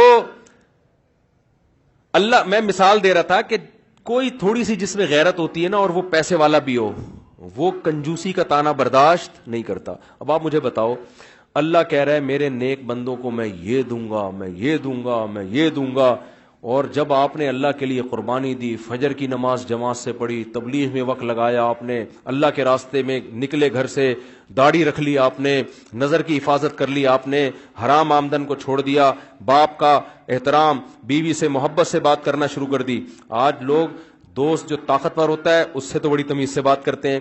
جب بیوی نے تھوڑا سا الٹی سیدھی بات کی, رکھ کے چماٹ مارا, اور دوستوں کو آ کے بتا رہا ہوتا ہے ابے تیری بھابی میرے سے الٹے طریقے سے بات کرے, میں رکھ کے کیا لگاتا ہوں. بھائی تو اپنے باس سے بھی اس طرح کر کے دیکھ لینا, جو تیرا باس ہے الٹی بات کرے تو رکھ کے لگانا چماٹ. تو 1 لگائے گا وہ 6 لگائے گا, وہ بھینس والا واقعہ ہو جائے گا, وہ پہلے پھونک مارے گا تجھے. وہ ایک آدمی کو حکیم نے کہا کہ بھینس کو جمال گوٹا کھلاؤ تو اس کو جلاب آئیں گے تو پیٹ صحیح ہو جائے گا. تو اس نے کیا کیا, حکیم نے بتا دیا کہ پائپ میں جمال گوٹا رکھ کے نا, بھینس کے منہ میں پائپ رکھ کے یہاں سے پھونک مارنا, زور سے پھونک مارے گا تو وہ جمال گوٹا اس کے پیٹ میں جائے گا, اس کو جلاب ہو جائیں گے. اب اتنی زیادہ بھینس کی تو مقدار بھی بہت زیادہ ہے نا, 8-10 گولیاں اسے رکھ دی. حکیم صاحب مطمئن کہ بھینس کا پیٹ صاف ہو گیا ہوگا, لیکن کئی دن ہو گئے بندہ ہی نہیں آ رہا. تو حکیم صاحب اس کے پاس گئے, دیکھا وہ چارپائی پہ لیٹا ہوا, ہڈیوں کا ڈھانچہ بنا ہوا ہے, جلاب لگے ہوئے ٹائٹ. حکیم صاحب نے بولا تو مجھے یہ بتا تو نے بھینس کے منہ میں پائپ رکھا تھا؟ اس نے کہا رکھا تھا. اس میں جمال گوٹا ڈالا تھا؟ اس نے کہا ڈالا تھا. پھونک ماری تھی؟ اس نے کہا ماری تھی. کہہ رہا پھر ہوا کیا؟ کہہ رہا اس نے پہلے مار دی تھی پھونک.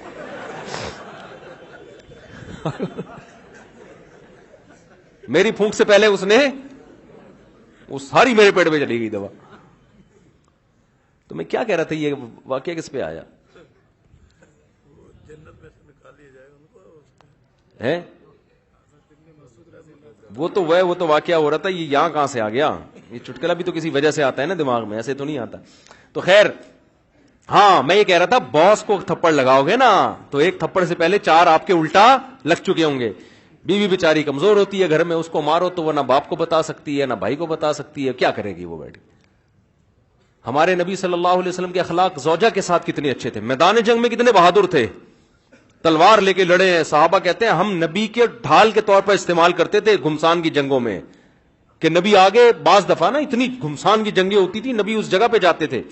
گھر میں زوجہ سے کیسی محبت کہ امی عائشہ کہتی ہیں جہاں سے میں منہ لگا کے پانی پیتی ہمارے نبی برتن کا رخ وہاں سے موڑتے اور وہیں سے منہ لگا کے پانی پیتے تھے.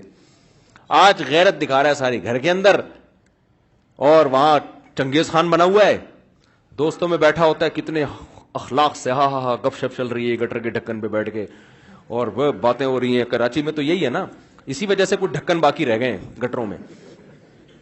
تو اور جب گھر میں آئے گا تو جیسے ہلاکو خان نے بغداد پہ حملہ کر دیا ہے.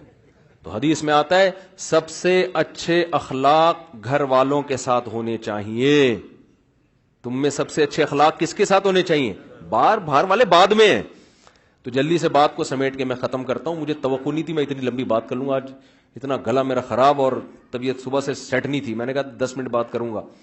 تو یہ آپ کے شوق میں اللہ نے اتنا بلوا دیا مجھے آج.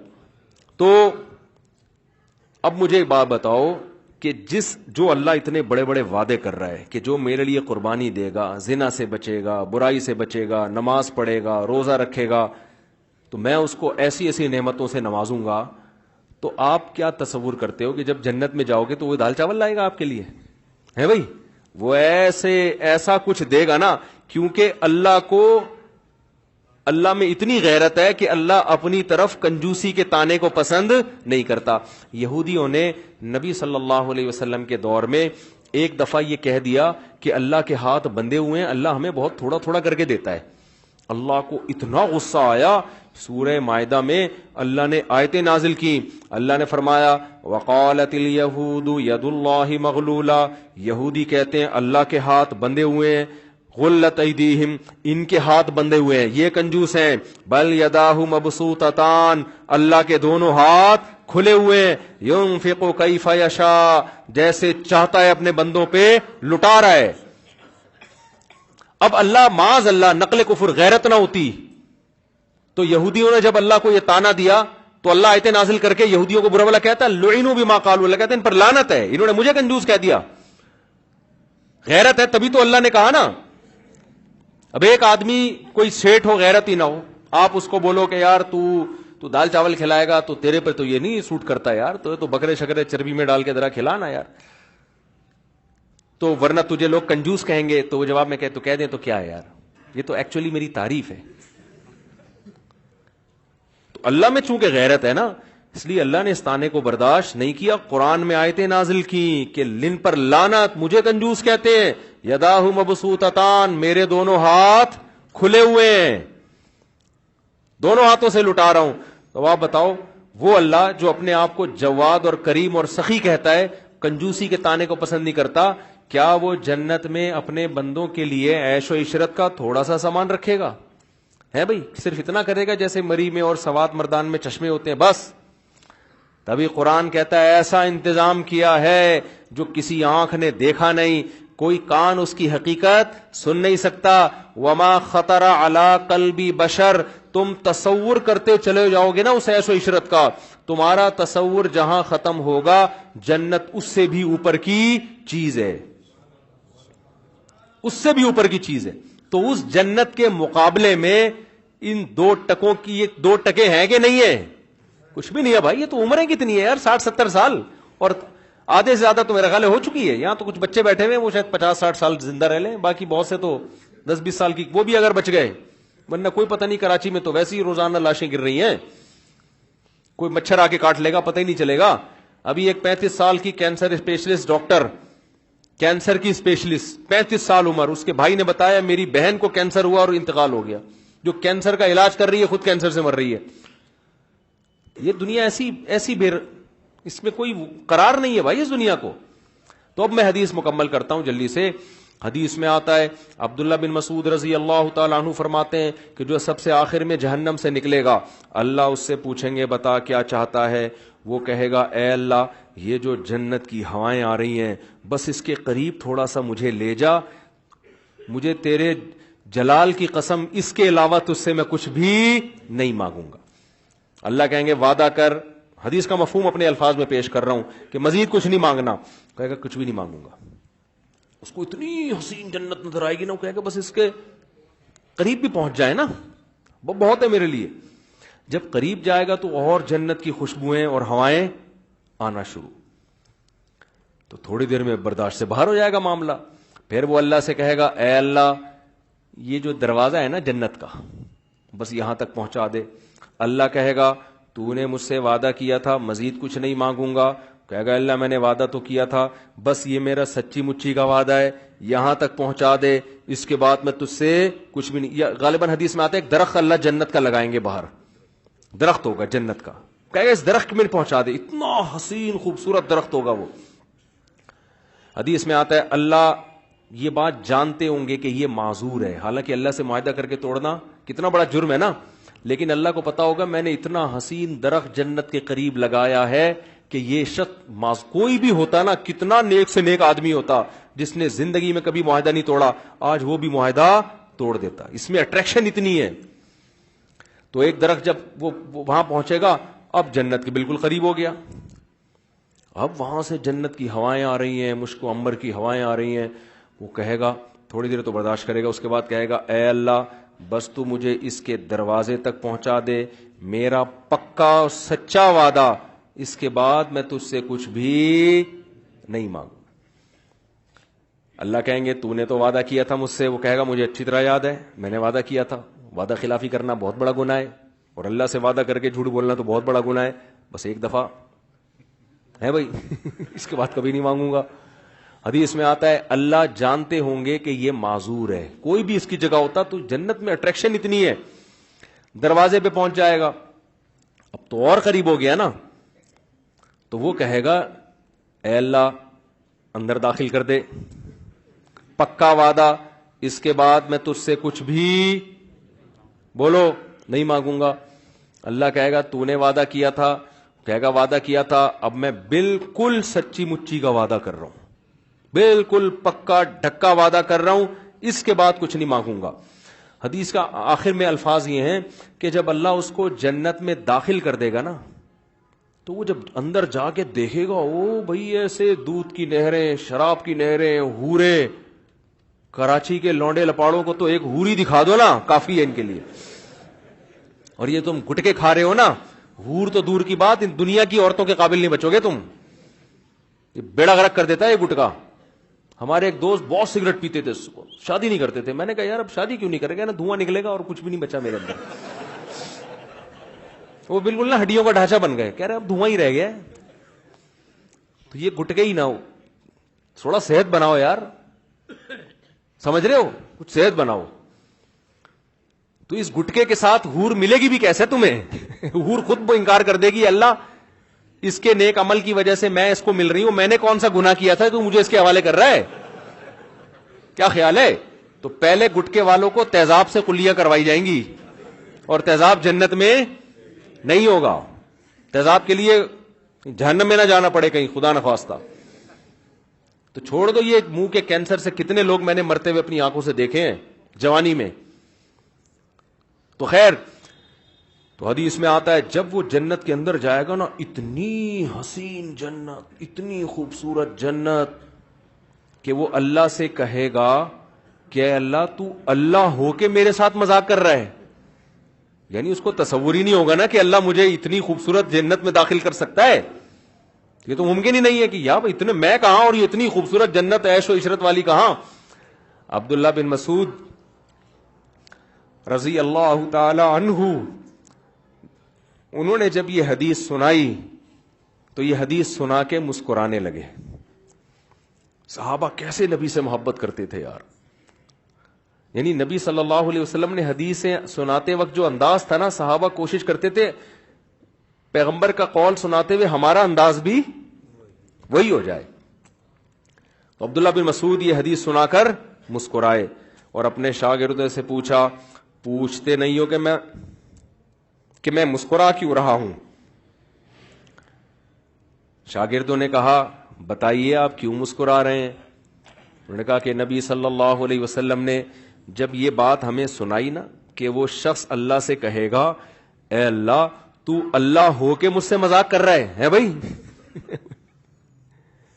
تو جب یہ بات نبی نے سنائی تھی تو نبی بھی مسکرائے تھے، اور مسکرانے کے بعد نبی نے ہم سے پوچھا تھا کہ پوچھتے نہیں ہو میں مسکراتا کیوں؟ ہم نے پوچھا تھا کہ یا رسول اللہ آپ بتائیے کہ آپ کیوں مسکرا رہے ہیں؟ تو نبی صلی اللہ علیہ وسلم نے فرمایا کہ جب بندہ اللہ سے یہ کہے گا نا اللہ تو اللہ ہو کے میرے سے مذاق کر رہا ہے، تو اللہ بھی بندے کی یہ بات سن کے مسکرائے گا. سمجھ رہے ہو؟ اللہ اس پہ گستاخی کا فتویٰ نہیں لگائے گا. گستاخ اللہ کو پتا ہے اس کی اندر کی حالت کیا ہے، اندر کی حالت کیا ہے. پھر اللہ اس سے کہیں گے یہ ایک ہے، اس جیسی 10 گنا بڑی جنت میں نے تجھے دی ہے. تو بھائی وہ اللہ ہے، وہ انسان نہیں ہے. اس کے خزانے بھی بہت اور اس کے دونوں ہاتھ بھی کھلے ہوئے ہیں. تو اللہ کہتا ہے قل اُنَبِّئُكُم بِخَيْرٍ مِّن ذَلِكُم، جن دنیا کی نعمتوں کے پیچھے تم بھاگ رہے ہو نا، اس سے بڑی نعمتیں ہم تمہیں بتاتے ہیں. وہ کیا ہے؟ وہ جنت میں ہے. اب آخری بات کر کے بس میں بیان ختم کرتا ہوں کہ کیا ٹھیک ہے اس جنت کے مقابلے میں تو اس دنیا کی 2 ٹکے کی ویلیو نہیں ہے، تو کیا کریں؟ چھوڑ دیں؟ ہے بھائی آخری سوال یہاں آتا ہے نا. کیا کریں بھائی؟ رکشے کو بھی جلا دیں، دال چاول کھائیں، بریانیاں چھوڑ دیں، نہاری میں نیمبو نچوڑنا چھوڑ دیں؟ کیا کریں بھائی؟ پھر سوال پیدا ہوتا ہے نا.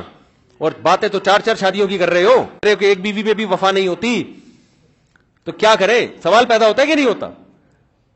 تو بھائی دنیا رکھنے سے اللہ نے منع نہیں کیا. 2 کام کرو، ایک حرام کی طرف مت جاؤ. سمجھ میں آ رہی ہے بات؟ کس کی طرف مت جاؤ؟ کیونکہ اللہ کیا کہتے ہیں کہ جو جب دنیا اور آخرت کا مقابلہ ہوگا نا تو اس میں جس نے دنیا کو ترجیح دے دی وہ تباہ و برباد ہو گیا. مقابلہ کیسے ہوتا ہے؟ مثال سے بات سمجھاتا ہوں. فرض کرو آپ کی 2 بیویاں ہیں، آپ دونوں سے وعدہ کرتے ہو مجھے تم سے، یہی کہنا پڑتا ہے انسان کو، مجھے تم سے بہت زیادہ محبت. ادھر جاتے ہو اس کے گھر میں، مجھے تم سے بہت زیادہ محبت.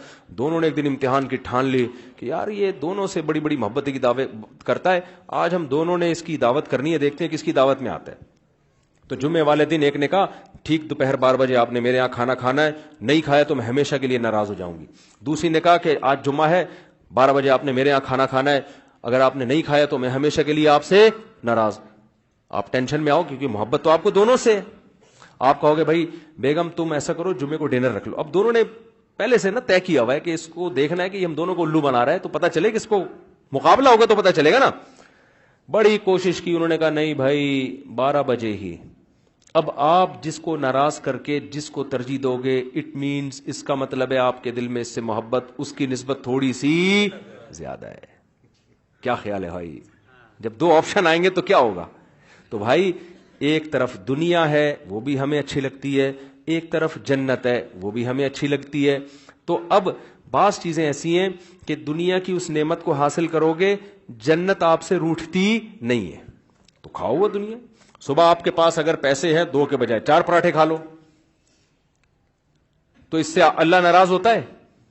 ابے کسی کے پراٹھوں سے اللہ ناراض ہوگا؟ نہاری مغز کھانے سے اللہ ناراض ہوگا؟ اللہ کہتے کھاؤ بھائی. قل ہی للذین آمنوا فی الحیات الدنیا، اصل میں تو میں نے مسلمانوں کے لیے پیدا کیے ہیں. یہ کافر تو اللہ کا نافرمان ہے، وہ بھی فائدہ اٹھا رہا ہے. یہ تو آزمائش ہے اللہ کی، یہ تو نعمت ہے. کھاؤ بھائی. اے اللہ یہ سواریاں لینڈ کروزر، اللہ کہتے ہیں بھائی اگر تیرے پاس پیسے ہیں تو لینڈ کروزر سے بھی اوپر کی چیز میں گھوم لے. کیوں؟ والخیل والبغال والحمیر لترکبوها وزینہ، ان سواریوں میں تمہارے لیے سواری بھی ہے اور زینت بھی ہے. یہ تو خود قرآن بیان کرتا ہے. جب گاڑی میں جائے گا تو زینت ہوگی کہ نہیں ہوگی؟ ہاں، تکبر نہیں کرنا، دوسرے کو گھٹیا اور حقیر مت سمجھنا، یہ تو زینت ہے. صحابی نے آئے عرض کیا یا رسول اللہ میں چاہتا ہوں میرا لباس اچھا ہو، میرے جوتے اچھے ہوں، اچھا لگوں میں. نبی نے فرمایا تھا نا کہ جس کے دل میں ذرا سا تکبر ہوا اللہ اس کو جہنم کی آگ میں ڈالے گا. صحابی نے عرض کیا یا رسول اللہ میں تو چاہتا ہوں میرے کپڑے اچھے ہوں، میرے جوتے اچھے ہوں، تو کیا مجھے بھی جہنم میں ڈالیں گے اللہ؟ آپ نے فرمایا نہیں نہیں، اللہ جمیل یحب الجمال، اللہ خود بھی جمیل ہے، جمال اور خوبصورتی کو پسند کرتا ہے. تکبر یہ ہے کہ دوسرے کو حقیر سمجھو اور حق بات کا انکار کر دو اپنے آپ کو بڑا سمجھنے کی وجہ سے. کوئی چھوٹا آپ کو بات سمجھا رہا ہے، بیوی سمجھا رہی ہے، کہہ رہا تو کون ہوتی مجھے سمجھانے والی، حالانکہ وہ بات صحیح کہہ رہی ہے. وہ تو یہ تکبر ہے کہ نہیں ہے؟ کوئی رکشے والا آپ کو کہتا ہے کہ بھائی آپ لینڈ کروزر میں آ رہے ہو، دیکھو یہ آپ غلط اوورٹیک کر رہے ہو، آپ ایسے تکبر سے، اب تیری اوقات کیا ہے، تو رکشہ چلا رہا ہے، تو ہمارے سمجھا رہا ہے. یہ کیا ہے؟ تکبر. آپ نے غریب کو حقیر سمجھنا شروع کر دیا، یہ حرام ہے. پیسہ رکھنا حرام نہیں ہے تو کھاؤ بھائی. یہ تو وہ جو نہیں کھا رہے وہ بیوقوف ہیں، نہ ادھر ملے گا نہ ادھر ملے گا ان کو، اس خوش فہمی میں رہیں گے نا. حلال کھاؤ حرام کی طرف، کیونکہ جب آپ حلال کھاتے ہو تو آخرت اس سے چھوٹتی نہیں ہے. آخرت ایک سوکن ہے دنیا کی، وہ اس سے ناراض نہیں ہوتی. کچھ کام ایسے ہیں کہ پھر ایک چیز آپشنل ہے، آخرت کی طرف جاتے ہو دنیا چھوٹتی ہے، دنیا کی طرف جاتے ہو آخرت چھوٹتی ہے. ایسے موقع دن میں کئی بار آئیں گے. کوئی لڑکی زنا کی دعوت دے رہی ہے، اب آپ اس دنیا کی خواہش پوری کرتے ہو، آخرت کیا ہو رہی ہے؟ چھوٹ رہی ہے. آگ ہے جس میں جلنا پڑے گا. یہاں آپ نے اپنی خواہش کو قربان کرنا ہے اور جنت کو ترجیح دینی ہے. دکان پہ رش ہے کسٹمر کا، ادھر اقامت ہو رہی ہے، حیا علی الصلاۃ حیا علی الصلاۃ قد قامت الصلاۃ، نماز کھڑی ہے. آپ کہہ رہے ہو یار اتنے کسٹمر ہیں یار، ابھی شٹر گرا کے گیا تو میرا تو کاروبار کا بیڑا غرق. نماز پڑھ کے آؤں گا تو مولوی صاحب پیسے دینے کے بجائے ہو سکتا ہے اور نل کا ٹوٹا ہوا اس کا چندہ نہ مانگ لیں، وہاں پہ کہیں گے اپنے ابا کے سالے ثواب کے لیے 2 پنکھے لگا دیں. اب یہاں دنیا اور آخرت میں کیا ہو رہا ہے؟ ٹکراؤ. تو قرآن کہتا ہے جو ایسے موقع پہ دنیا کو قربان کر کے آخرت کو ترجیح دے گا فَإِنَّ الْجَنَّةَ هِيَ الْمَأْوَى، ان لوگوں کا ٹھکانہ جنت ہے. دنیا چھڑواتے نہیں ہیں اللہ ہم سے. اگر ہم دنیا چھوڑ دیں پھر تو کافر اور زیادہ پاورفل ہو جائے گا نا، ہمیں تو غلام بنا لے گا. تو ہم نے تو بھائی ترقی بھی کرنی ہے، سائنس میں ٹیکنالوجی میں پڑھنا بھی ہے، بڑا آدمی بھی بننا ہے، رکشے بھی چلانے ہیں، ٹیکسیاں بھی چلانی ہے، کاروبار بھی کرنا ہے، سارے کام زندہ رکھنے ہیں، صحت بھی بنانی ہے، سارے کام کرنے ہیں. وہ کام نہیں کرنا جس سے ہم سے جنت چھوٹ جائے. سونا بھی ہے، فجر میں نہیں سونا، وہ اٹھنا ہے. پھر سمجھتے ہو کہ نہیں سمجھتے ہو؟ تو یہ ہے اگر اس طرز پہ زندگی گزاری تو میرے بھائی پھر آپ کو آخرت ملے گی. اور اللہ تعالی کی نظر میں جب آخرت اور دنیا کا ٹکراؤ ہوتا ہے تو اس ٹکراؤ میں اس دنیا کی 2 ٹکے کی حیثیت نہیں ہے. بیوقوف لوگ اس دنیا کو ترجیح دے کے آخرت کا نقصان. ایک آخری واقعہ سنا کے بیان ختم کرتا ہوں. جب موسیٰ علیہ السلام کا ہزاروں جادوگروں سے مقابلہ ہوا تو فرعون نے جادوگروں کو پیشکش کی ہوئی تھی تم یہ مقابلہ جیت جاؤ تو تمہیں دولت بھی بے تحاشا ملے گی اور عہدے بھی ملیں گے. فلاں جادوگر کو میں فلاں علاقے کا وزیر بنا دوں گا، فلاں کو میں فلاں علاقے کا گورنر بنا دوں گا. یہ وہی عیاشی کرنا. جادوگروں نے جب موسیٰ علیہ السلام سے مقابلہ کیا نا تو جادوگروں کو یقین آ گیا کہ یہ سچے پیغمبر ہیں. یہ کیا ہے؟ یہ اللہ کے سچے پیغمبر ہیں. لہذا جادوگر سارے سجدے میں گر گئے اور کہنے لگے آمنا برب ہارون و موسیٰ، ہم فرعون پر نہیں موسیٰ اور ہارون کے رب پر ایمان لے آئے. فرعون نے کیا کہا؟ یہ نورا کشتی تھی، تم دونوں پہلے سے ملے ہوئے تھے. اب فرعون نے دھمکیاں دی اگر تم ایمان سے پیچھے نہیں ہٹے تو میں تمہارے ہاتھ اور پاؤں کاٹ کے کھجور کے تنوں سے لٹکا دوں گا. لَأُصَلِّبَنَّكُمْ فِي جُذُوعِ النَّخْلِ، اور تمہیں پتہ چلے گا میرا عذاب کتنا سخت ہے. اب دیکھو تھوڑی دیر پہلے جادوگروں کو لالچ تھی، پیسہ بھی مل رہا ہے، حکومت بھی مل رہی ہے، لیکن جب جادوگروں کو یقین آ گیا کہ یہ موسیٰ تو اللہ کے پیغمبر ہیں، جیسے یقین آیا سردے میں گئے، اعلان کر دیا ہم مسلمان ہو گئے. اب پیسہ بھی نہیں مل رہا، حکومت بھی نہیں مل رہی، الٹا سب کچھ چھن رہا ہے. فرعون کہہ رہا ہے کہ ہاتھ اور پاؤں کاٹ کے بے دردی سے قتل کروں گا میں. تو جادوگروں نے جواب میں کیا کہا؟ جادوگر کہہ سکتے تھے کہ بھئی ہم سوچتے ہیں یار، آفر دونوں طرف سے آ رہی ہے. موسیٰ علیہ السلام کی طرف سے آفر یہ آ رہی ہے کہ تم نیک بن جاؤ گے، اللہ تمہارے گناہ کو معاف کر دے گا، اور ادھر سے آفر آ رہی ہے کہ کاٹ پیٹ کے برابر کر دے گا ہمیں. اور بھائی دنیا تو اب اگر فرعون کی بات مان لیتے ہیں، لینڈ کروزر بھی ہے، جاہو جلال بھی ہے، اور جناب ڈیفنس کے بنگلے بھی ہیں، اور بحریہ ٹاؤن پورا اس زمانے کا جو بھی ہوگا بحریہ ٹاؤن. جادوگروں کی کھوپڑی نے کام کیا، تھوڑی دیر میں ان کو وہ بات سمجھ میں آ گئی جو ہم 1 گھنٹہ کر کے اپنے آپ کو بھی اور آپ کو بھی سمجھانے کی کوشش کر رہا ہوں. میں تو یہ باتیں کر رہا ہوں اپنے لیے بھی، تاکہ مجھے بھی تو عقل آئے نا.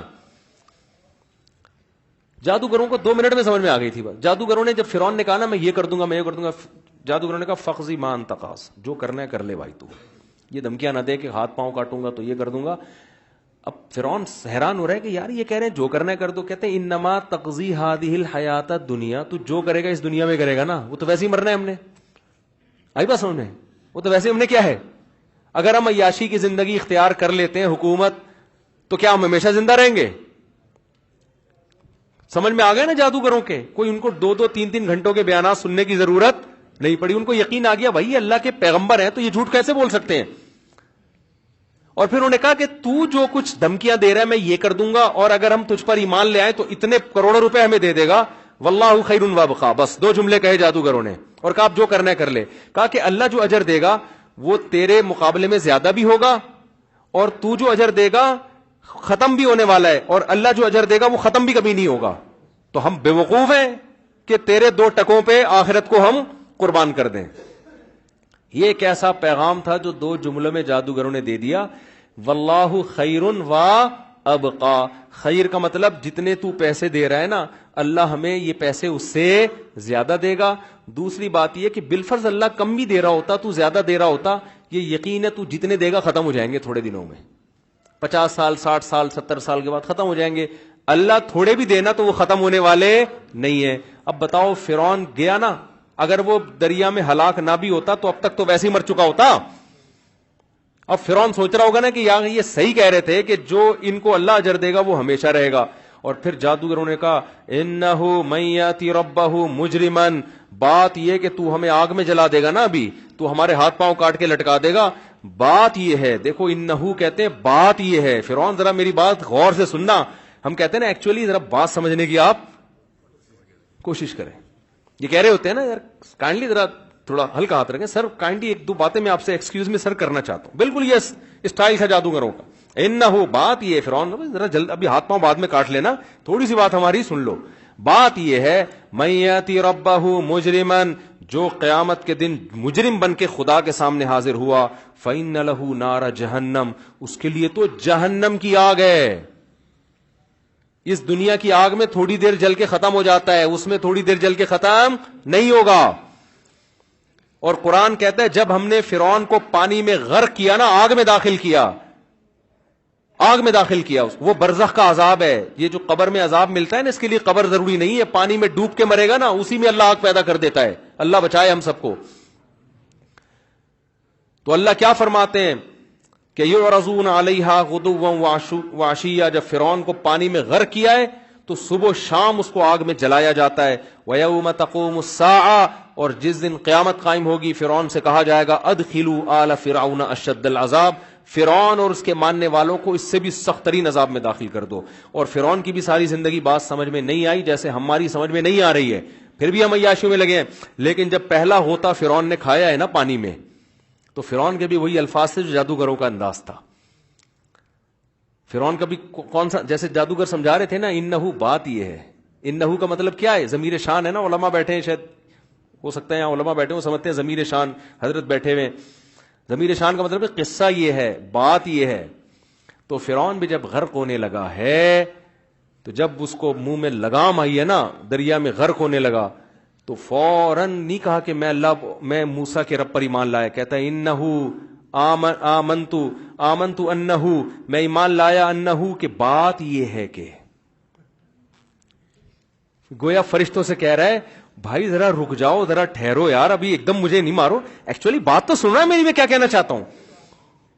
آمنتو انہو لا الہ الا الذی آمنت بہ بنو اسرائیل، کہ میں ایمان لایا میں کہتا ہوں کہ اس خدا کے سوا کوئی معبود نہیں ہے جس پر بنی اسرائیل ایمان لائے ہیں، جو میری غلام قوم ہے، لیکن اس کا رب صحیح ہے. تو وہاں بھی فرعون کو اتنی عقل آ گئی ہے، پہلے تو ایک دفعہ زندگی میں یہ نہیں کہا میں خدا پر ایمان لایا، اب جب مر رہا ہے تو فرشتوں کہہ رہے ہیں یار سمجھو تو صحیح میں کہنا کیا چاہ رہا ہوں، ایکچولی آپ جلدی کر رہے ہو یار، اتنی جلدی کیا پڑی بھی آپ لوگوں کو. تو اللہ جواب میں کیا کہیں گے، جلدی نہیں کی ہم نے، موسیٰ تیرے دربار میں پل کے بڑے ہوئے ہیں بھائی. پھر موسیٰ دوبارہ آئے، پھر تیرے دربار میں آ کے انہوں نے سمجھایا، میں نے موسیٰ سے کہا تھا نرم انداز میں بات کرنا، فرعون سے سختی میں بات مت کرنا، اتنا بڑا ظالم، ہزاروں بچوں کا قاتل. اللہ موسیٰ سے کہہ رہے قولا لہ قولا لینا، نرم انداز سے بات کرنا، ہمارا مقصد اس کو تانے دینا نہیں ہے. لعلہ یتذکر او یخشی، شاید اس کو نصیحت حاصل ہو جائے، جو ظلم کر رہا ہے اس سے شاید توبہ کر لے. اللہ کو تو پتا تھا کچھ نہیں کرے گا، لیکن اللہ موسیٰ کو یہ سمجھ بھائی ہو سکتا ہے، پوری کوشش کرنی ہے ہدایت کی. تو کتنا ٹائم دیا، پورا آپ واقعہ پڑھیں اگر قرآن میں، اتنا ٹائم دیا. ایک دفعہ بھی فرعون نے یہ نہیں کہا کہ بات یہ ہے کہ میں اللہ اس کے رسول پر ایمان لانے کی سوچ رہا ہوں، سوچنے کا بھی تذکرہ نہیں کیا. بلکہ جب فرعون کی اسمبلی میں اجلاس ہوتا اور مشورہ ہوتا کہ یہ موسیٰ کہیں سچے نبی تو نہیں ہے، ایسے بھی اجلاس ہوئے نا، بعض لوگوں نے کہا بھائی ہو سکتا ہے یہ سچے نبی ہوں. قال رجل مؤمن من آل فرعون یکتم ایمانہ اتقتلون رجلا ان یقول ربی اللہ. ایک شخص نے کہا بھائی ایک آدمی کہہ رہے اللہ کی دعوت دے رہا تم اس کو قتل کر رہے ہو، یار ایسا نہ ہو کہ وہ سچے مچی کا نبی ہو، عذاب نہ آ جائے. فرعون کیا کہتا ہے، ما اریکم الا ما ارى، دیکھو تم سب کے مشورے میں نے سن لیے، لیکن جو بات مجھے سمجھ میں آ رہی ہے نا وہ یہی آ رہی ہے کہ معاذ اللہ یہ فسادی ہے، یہ ملک میں فساد مچانا چاہتا ہے، اور میں تمہیں ہمیشہ صحیح بات کروں گا. وما ہدیکم الا الرشاد، بات میری ہمیشہ کیا ہوگی، گل ویلے دی تے پھل موسم دا. پنجاب میں کہتے ہیں گل ویلے دی، بات موقع کی کرو، پھل کون سا کھاؤ، موسم کا کھاؤ. تو فرعون نے کہا میں گل ہمیشہ کون سی کروں گا، ویلے دی کروں، کبھی میں نے غلط بات آج تک کی نہیں ہے. تو کوئی اثر ہی نہیں ہو رہا تھا نا اس پہ. جب ہوتا کھایا تو فرشتوں سے کیا کہہ رہے ہیں بھائی ذرا ایکچولی 2 منٹ ذرا کائنڈلی ایکچولی تھوڑی سی بات آپ سن لیں 2 منٹ. بات یہ کہ وہ جو اللہ ہے نا، اب تم کنفیوژن ہو کہ کون سے اللہ کی بات کر رہے ہیں، یہ جو بنی اسرائیل والا اور موسیٰ اور ہارون کا جو اللہ ہے نا وہی والا، بالکل 100% وہی والے اللہ پہ میں مان لے کر ہوں، کوئی اور اللہ نہیں ہے. پوری ایکسپلینیشن حاشیے چڑھا کے پورے شروحات لکھ رہے پوری بیٹھ کے. تو بھائی ہم تو فرعون کا واقعہ سن کے ہنستے ہیں، لیکن ایسا نہ ہو میرے اور آپ کے ساتھ بھی یہ ہو رہا ہو. کیا خیال ہے، ہم مر رہے ہوں، ہم کہہ رہے ہیں اللہ تھوڑی سی مہلت دے دے، فوراً چلے پہ نکلوں گا، سب سے پہلے میں انسان کا بچہ بنوں گا، فوراً 4 مہینے کی تشکیل کراؤں گا، اب تک تو میرے پاس ٹائم نہیں تھا، بزنس کاروبار سر کھجانے کی، اب مجھے کیا پتا تھا کہ میں واپس جا رہا ہوں، اب تو وہی یہ کیا ہو رہا ہے. بات یہ ہے کہ ٹھیک ہے ایکچولی بات یہ ہے. تو فرشتے کیا کہیں گے، ایکچولی بات یہ ہے کہ تجھے بڑی مہلت ملی تھی، بچپن میں تیرے کان میں اذان دی گئی، پھر تو بالغ ہوا، چاروں طرف سے حی علی الصلاۃ کی آوازیں آتی تھیں، تجھ پہ ذرہ برابر بھی اثر نہیں ہوا. پھر جناب علماء آئے، واعظین آئے، تبلیغ والے آئے، سب نے نصیحتیں کی، قرآن پڑھایا گیا، سمجھایا گیا، تو تجھ پر کوئی اثر نہیں ہوا. اب بات یہ ہے کہ فرشتے کہیں گے بات یہ ہے کہ اب تیرے لیے توبہ کے دروازے بند ہو گئے. اللہ مجھے بھی، میں جتنی باتیں کر رہا ہوں نا اپنے آپ کو پہلے سمجھا رہا ہوں، میں یہ کبھی دعویٰ نہیں کرتا کہ ہم سارے اس معیار پہ، ہم تو پیغمبر تھوڑی ہیں بھائی، ہم پیغمبر تھوڑی ہیں. ہم آج نا لوگ مولویوں کو پتہ نہیں کیا سمجھ رہے ہوتے ہیں، یہ بہت زیادہ نیک ہونے چاہیے. بھائی اس زمانے کے مولوی آپ جیسے ہی ہوں گے، سمجھ رہے ہو. وہ ایک دفعہ خلیفہ ہارون رشید جو ہے نا، وہ بہترین سواری پہ سفر کر رہا تھا، تو ایک شخص نے آ کے ہارون رشید کے گھوڑے کی لگام پکڑی اور بولا تو بتا عمر زیادہ اچھا تھا یا تو اچھا ہے. انہوں نے کہا عمر بن خطاب رضی اللہ عنہ تو امیر المومنین تھے، یقیناً وہ زیادہ اچھے تھے بھائی، ہم تو کچھ بھی نہیں ہے. انہوں نے کہا وہ تو پھٹے پرانے کپڑے پہنتے تھے اور گدھے کی سواری پہ، اور تو تیری حیثیت ان کے مقابلے میں کچھ بھی نہیں ہے، تو بھی بادشاہ وہ بھی بادشاہ تھے، ان کی حیثیت دیکھ، اور تو ایسے جاہو جلال کے ساتھ اتنے پروٹوکول کے ساتھ. تو ہارون رشید نے بولا بھائی عمر کی حکومت ابو ہریرہ جیسے لوگوں پہ تھی, میری جیسے تم جیسے الو کے پٹھوں پر ہے. معذرت کے ساتھ, یہ الو کے پٹھے تو میں اردو میں ترجمہ کر کے کہہ رہا ہوں. ایک عالم جب یہ واقعہ سناتے نا پوری گالی نکال کے, وہ تو میں نکال نہیں سکتا نا گالی, وہ کہتے میری حکومت تم جیسے ایسے لوگوں پر ہے. تو بھائی اتنا معیار اونچا کر لیتے ہیں, یہ مولوی ہے, یہ چائے کیوں پی رہا ہے, یہ ادھر کیوں بیٹھا ہوا ہے, یہ جناب ایسا تقوی کا معیار نہ بنا لیتے ہیں. بھائی اس زمانے کے مولوی نہیں اسی ٹائپ کے ہوں گے جیسے آپ ہو یار, کیا خیال ہے؟ تو انہوں نے کہا بھائی تم جیسے نالائق, تم پھر ہارون رشید نے کہا تم تو پہنتے ہو ریشمی لباس اور بڑی خاندانی سواریوں پہ گھومتے ہو اور بادشاہ سلامت گدھے پہ گھومے. تو کہا عمر بن خطاب کی حکومت ابو ہریرہ پر تھی, جتنے پیوند ابو عمر بن خطاب کے اس سے زیادہ پیوند ابو ہریرہ رضی اللہ عنہ کے جسم پہ ہوتے تھے. تو یہ تو میں صرف ایک سمجھانے کے لیے کہ بھائی ہم تو نالائق ہیں, ہم نہیں کہتے کہ ہم بہت نیک ہیں, ہم تو یہ سب باتیں کر رہے ہیں تاکہ اللہ ہمیں بھی توفیق دے, آپ کو بھی توفیق دے. ہم تو سیکھنے والے, تبلیغ والے کہتے ہیں نا ہم میں کوئی فنٹر ونٹر نہیں ہے, ہم سب کیا ہیں, تکرار کر رہے ہیں تاکہ اللہ مجھے بھی توبہ کی توفیق دے, آپ کو بھی توبہ کی توفیق دے, اور موت سے پہلے پہلے ہم سب انسان کے بچے بن جائیں. اور ایسا نہ ہو مرتے ہوئے فرشتوں کو سمجھا رہے ہو, ایکچولی بات یہ ہے کہ تھوڑا سا ٹائم آپ ہمیں دے دیں. تو فرشتے اس سے زیادہ انگلش بولیں گے ایکچولی تم ابھی تمہارے چترول لگنے والے ہیں. اللہ تعالیٰ سمجھنے کی عمل کی توفیق عطا فرمائے اور ہم سب کو برائیوں سے بچنے کی توفیق عطا فرمائے. اچھا بھائی, ایک شخص نے اپنی بیوی کو بیٹے اور بیٹی کے سامنے طلاق دے دی, اسلامی کتاب پر ہاتھ رکھ کر طلاق دے دی, تو کیا طلاق ہو جائے گی؟ ظاہر ہے بھائی, جب بیوی کو تائے کتاب پہ ہاتھ رکھے بغیر بھی دی ہو تو طلاق ہوتی ہے. اور خوب سمجھ لو 3 طلاقیں کسی نے بیوی کو دے دی تو بیوی حرام ہو جاتی ہے. اس بارے میں اہل حدیث سے فتویٰ لینا جائز نہیں ہے. اہل حدیث کا مسلک 3 طلاقوں کے بارے میں قرآن کے بھی خلاف, صحیح احادیث کے بھی خلاف, صحابہ کے اقوال کے بھی خلاف ہے. کوئی ایک واضح بے غبار روایت ہمیں ایسی نہیں ملتی ہے کہ جس میں ہے کہ رخصتی کے بعد کسی نے اکٹھی 3 طلاقیں دی ہوں تو اس کو ایک سمجھا گیا ہو, کوئی بھی نہیں ملتی. کوئی اہل حدیث اس بارے میں کچھ کنفیوژن پیدا کرتے ہو تو مجھ سے پوچھ لینا, کیونکہ آج کل لوگ 3 طلاقیں دے کے بیویوں کو رکھ رہے ہیں بیٹھ کے, تو زنا ہے وہ. اچھا بھائی, 9 فروری کو کراچی اجتماع سے, یہ کیا لکھا بھائی, 4 ماشاءاللہ ماشاءاللہ, تو اپنا بھی نام لکھواؤ یار, نکلو اللہ کے راستے میں نکلو بھائی. او بھائی یہ پھر وہ تم لوگ بات کرتے ہو, پھر میں جواب دوں گا, پھر وہاں سے جواب آئے گا, پھر میں جواب دوں گا, پھر تو تم چسکے لینا چاہتے ہو تم لوگ بیٹھ کے. چھوڑو یار, اور دنیا میں بڑے غم ہے نا, ان کو فوکس کرو یار. کیا خیال ہے؟ اس سے بہتر ہے آدمی 4 شادیاں کر لے, اس ٹاپک پر بات کرنے سے بہتر ہے. اور کوئی سوال ہے کسی کا؟ چلو اللہ تعالیٰ. جی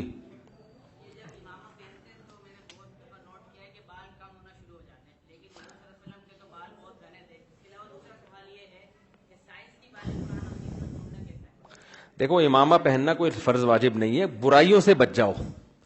پگڑی پہن کے الٹے کام کرنے سے بہتر ہے گنجے ہو کے آدمی برے کاموں سے بچ جائے. تو یہ تو علماء کا لباس ہے, پہن لو, اچھی بات ہے, علماء سے مشابہت ہو جائے گی, لیکن یہ ضروری نہیں ہے. اصل جو چیز ضروری ہے نماز ہے, برائی سے بچو, جھوٹ سے بچو. باقی لباس بھی پہن لو علماء والا تو زیادہ اچھی بات ہے, یہ کوئی ضروری نہیں ہے. باقی دوسرا سوال یہ ہے کہ قرآن میں سائنس تلاش کرنا کیسا ہے. دیکھو, قرآن اصولی طور پر سائنس کی کتاب ہے نہیں, ہر کتاب کا ایک ٹاپک ہوتا ہے نا. دیکھو, فزکس کی کتاب میں آپ میتھ تلاش کرنا شروع کر دو گے, حماقت ہوگی کہ نہیں ہوگی؟ بھائی فزکس جو ہے وہ میتھ کی کتاب تھوڑی ہے, اور یہ فزکس کے لیے عیب کی بات بھی نہیں ہے کہ اس میں میتھ نہیں ہے, کیونکہ بھائی وہ ٹاپک ہی نہیں ہے. قرآن کا جو اصل ٹاپک ہے وہ ہے انسان کو انسان بنانا, اخلاقیات سکھانا. یہ سائنس کا ٹاپک بولو نہیں. مثال کے طور پر قرآن کہتا ہے تمہارے لیے تمہاری ماں سے نکاح حرام ہے, بیٹی سے نکاح حرام ہے, بہن سے نکاح حرام ہے, بھانجی سے نکاح حرام ہے, بھتیجی سے نکاح حرام ہے, بہو سے نکاح حرام ہے. کیا یہ سائنس کا ٹاپک ہے؟ بولو نا. سائنسدان تو کہے گا بھائی اس میں وہ بھی یعنی کوئی فرق نہیں ہے اس میں. تو سائنس یہاں اندھی ہو جاتی ہے آ کے اخلاقیات میں. تو اس لیے ہمیں ضرورت پڑتی ہے مذہب کی. ہاں یہ بات ضرور ہے کہ کچھ باتیں قرآن میں ایسی ہیں جو سائنس کی باتیں ہیں لیکن وہ 1400 سال بعد جا کے صحیح ثابت ہو رہی ہیں. تو اگرچہ ٹاپک نہیں ہے قرآن کا, لیکن ایک معجزہ آپ کہہ سکتے ہو قرآن کا, کہ وہ ایسا معجزہ ہے کہ وہ آج صحیح ثابت ہوا ہے. حالانکہ اور دوسرا معجزہ یہ کہ اس زمانے میں بہت سارے سائنس کے الٹے نظریات لوگوں میں پھیلے ہوئے تھے, قرآن نے کسی ایک کانسیپٹ کو بھی لیا نہیں ہے ان میں سے. تو یہ جو بچ کے نکلا ہے نا قرآن, ایسے سائنسی نظریات جو غلط ثابت ہو گئے وہ قرآن میں آئے نہیں. یہ نہ آنا اس کی علامت ہے, یہ اللہ کا کلام ہے. کسی انسان کا ہوتا تو وہ سارے سائنسدانوں جو اس زمانے میں لمبے لمبے پھینکو تھے نا, وہ سارے ان کے نظریات لے لیتا قرآن. سمجھتا ہے کہ نہیں سمجھتا بچہ؟ اچھا بھائی, جس مطلب میں میرا ستارہ, کیا لکھا ہے یار یہ ذرا پڑھیں کیا لکھا ہوا ہے, اتنا ہلکا ہلکا لکھا ہوا ہے. اچھا, یہ کسی نے والد صاحب کی مغفرت کی دعا کی درخواست کے دل سے دعا ہے جی, اللہ تعالیٰ ان کی مغفرت فرمائے, ان کے درجات کو بلند فرمائے. بھائی یہ کہہ رہے ہیں میری شادی نہیں ہو رہی. بہت سے نوجوان ہیں جن کی نہیں ہو رہی, تو صبر کریں, روزے رکھیں اور اپنے آپ کو اس قابل بنائیں کہ لوگ خود آپ کو رشتے لا کے پیش کریں. جب آپ کسی قابل ہوتے ہو تو رشتہ مانگنے کی ضرورت نہیں پڑتی, رشتے آپ کے پیچھے پیچھے آ رہے ہوتے ہیں. رشتے دار کہہ رہے ہوتے ہیں یار یہ ہمارا خاندان کا, یہ لڑکیوں کے والد بول رہے ہوتے ہیں یار ہمارے خاندان میں یہ بچہ بڑا کام کا ہے یار, اپنی بیٹی اس کو دوں گا میں. اور اگر آپ گٹکوں میں لگے رہے اور پھر جناب آپ کی حرکتیں ٹھیک نہیں ہوئی تو پھر کون دے گا یار, سمجھتے ہو؟ تو کچھ انسان کے بچے بن جاؤ, مل جائے گا انشاءاللہ. جی دوسری شادی نہیں ہو رہی, کیوں بھائی؟ یہ کیا کریں گے پھر؟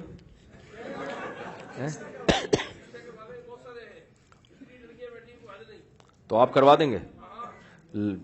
نام لکھواؤ بھائی, سب لوگ نام لکھوائیں.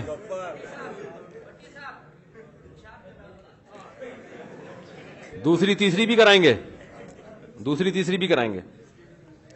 کیوں دوسری نہیں کرا رہے؟ جی بھائی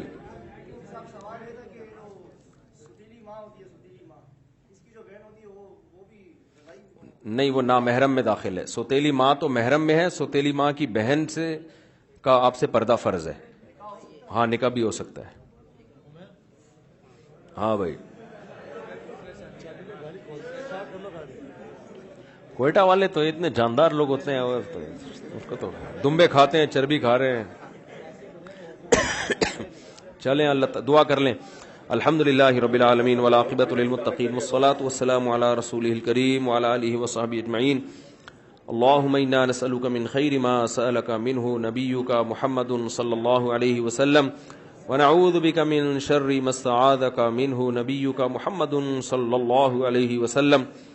انت المستعان وعلیک البلاغ ولا حول ولا قوة الا باللہ.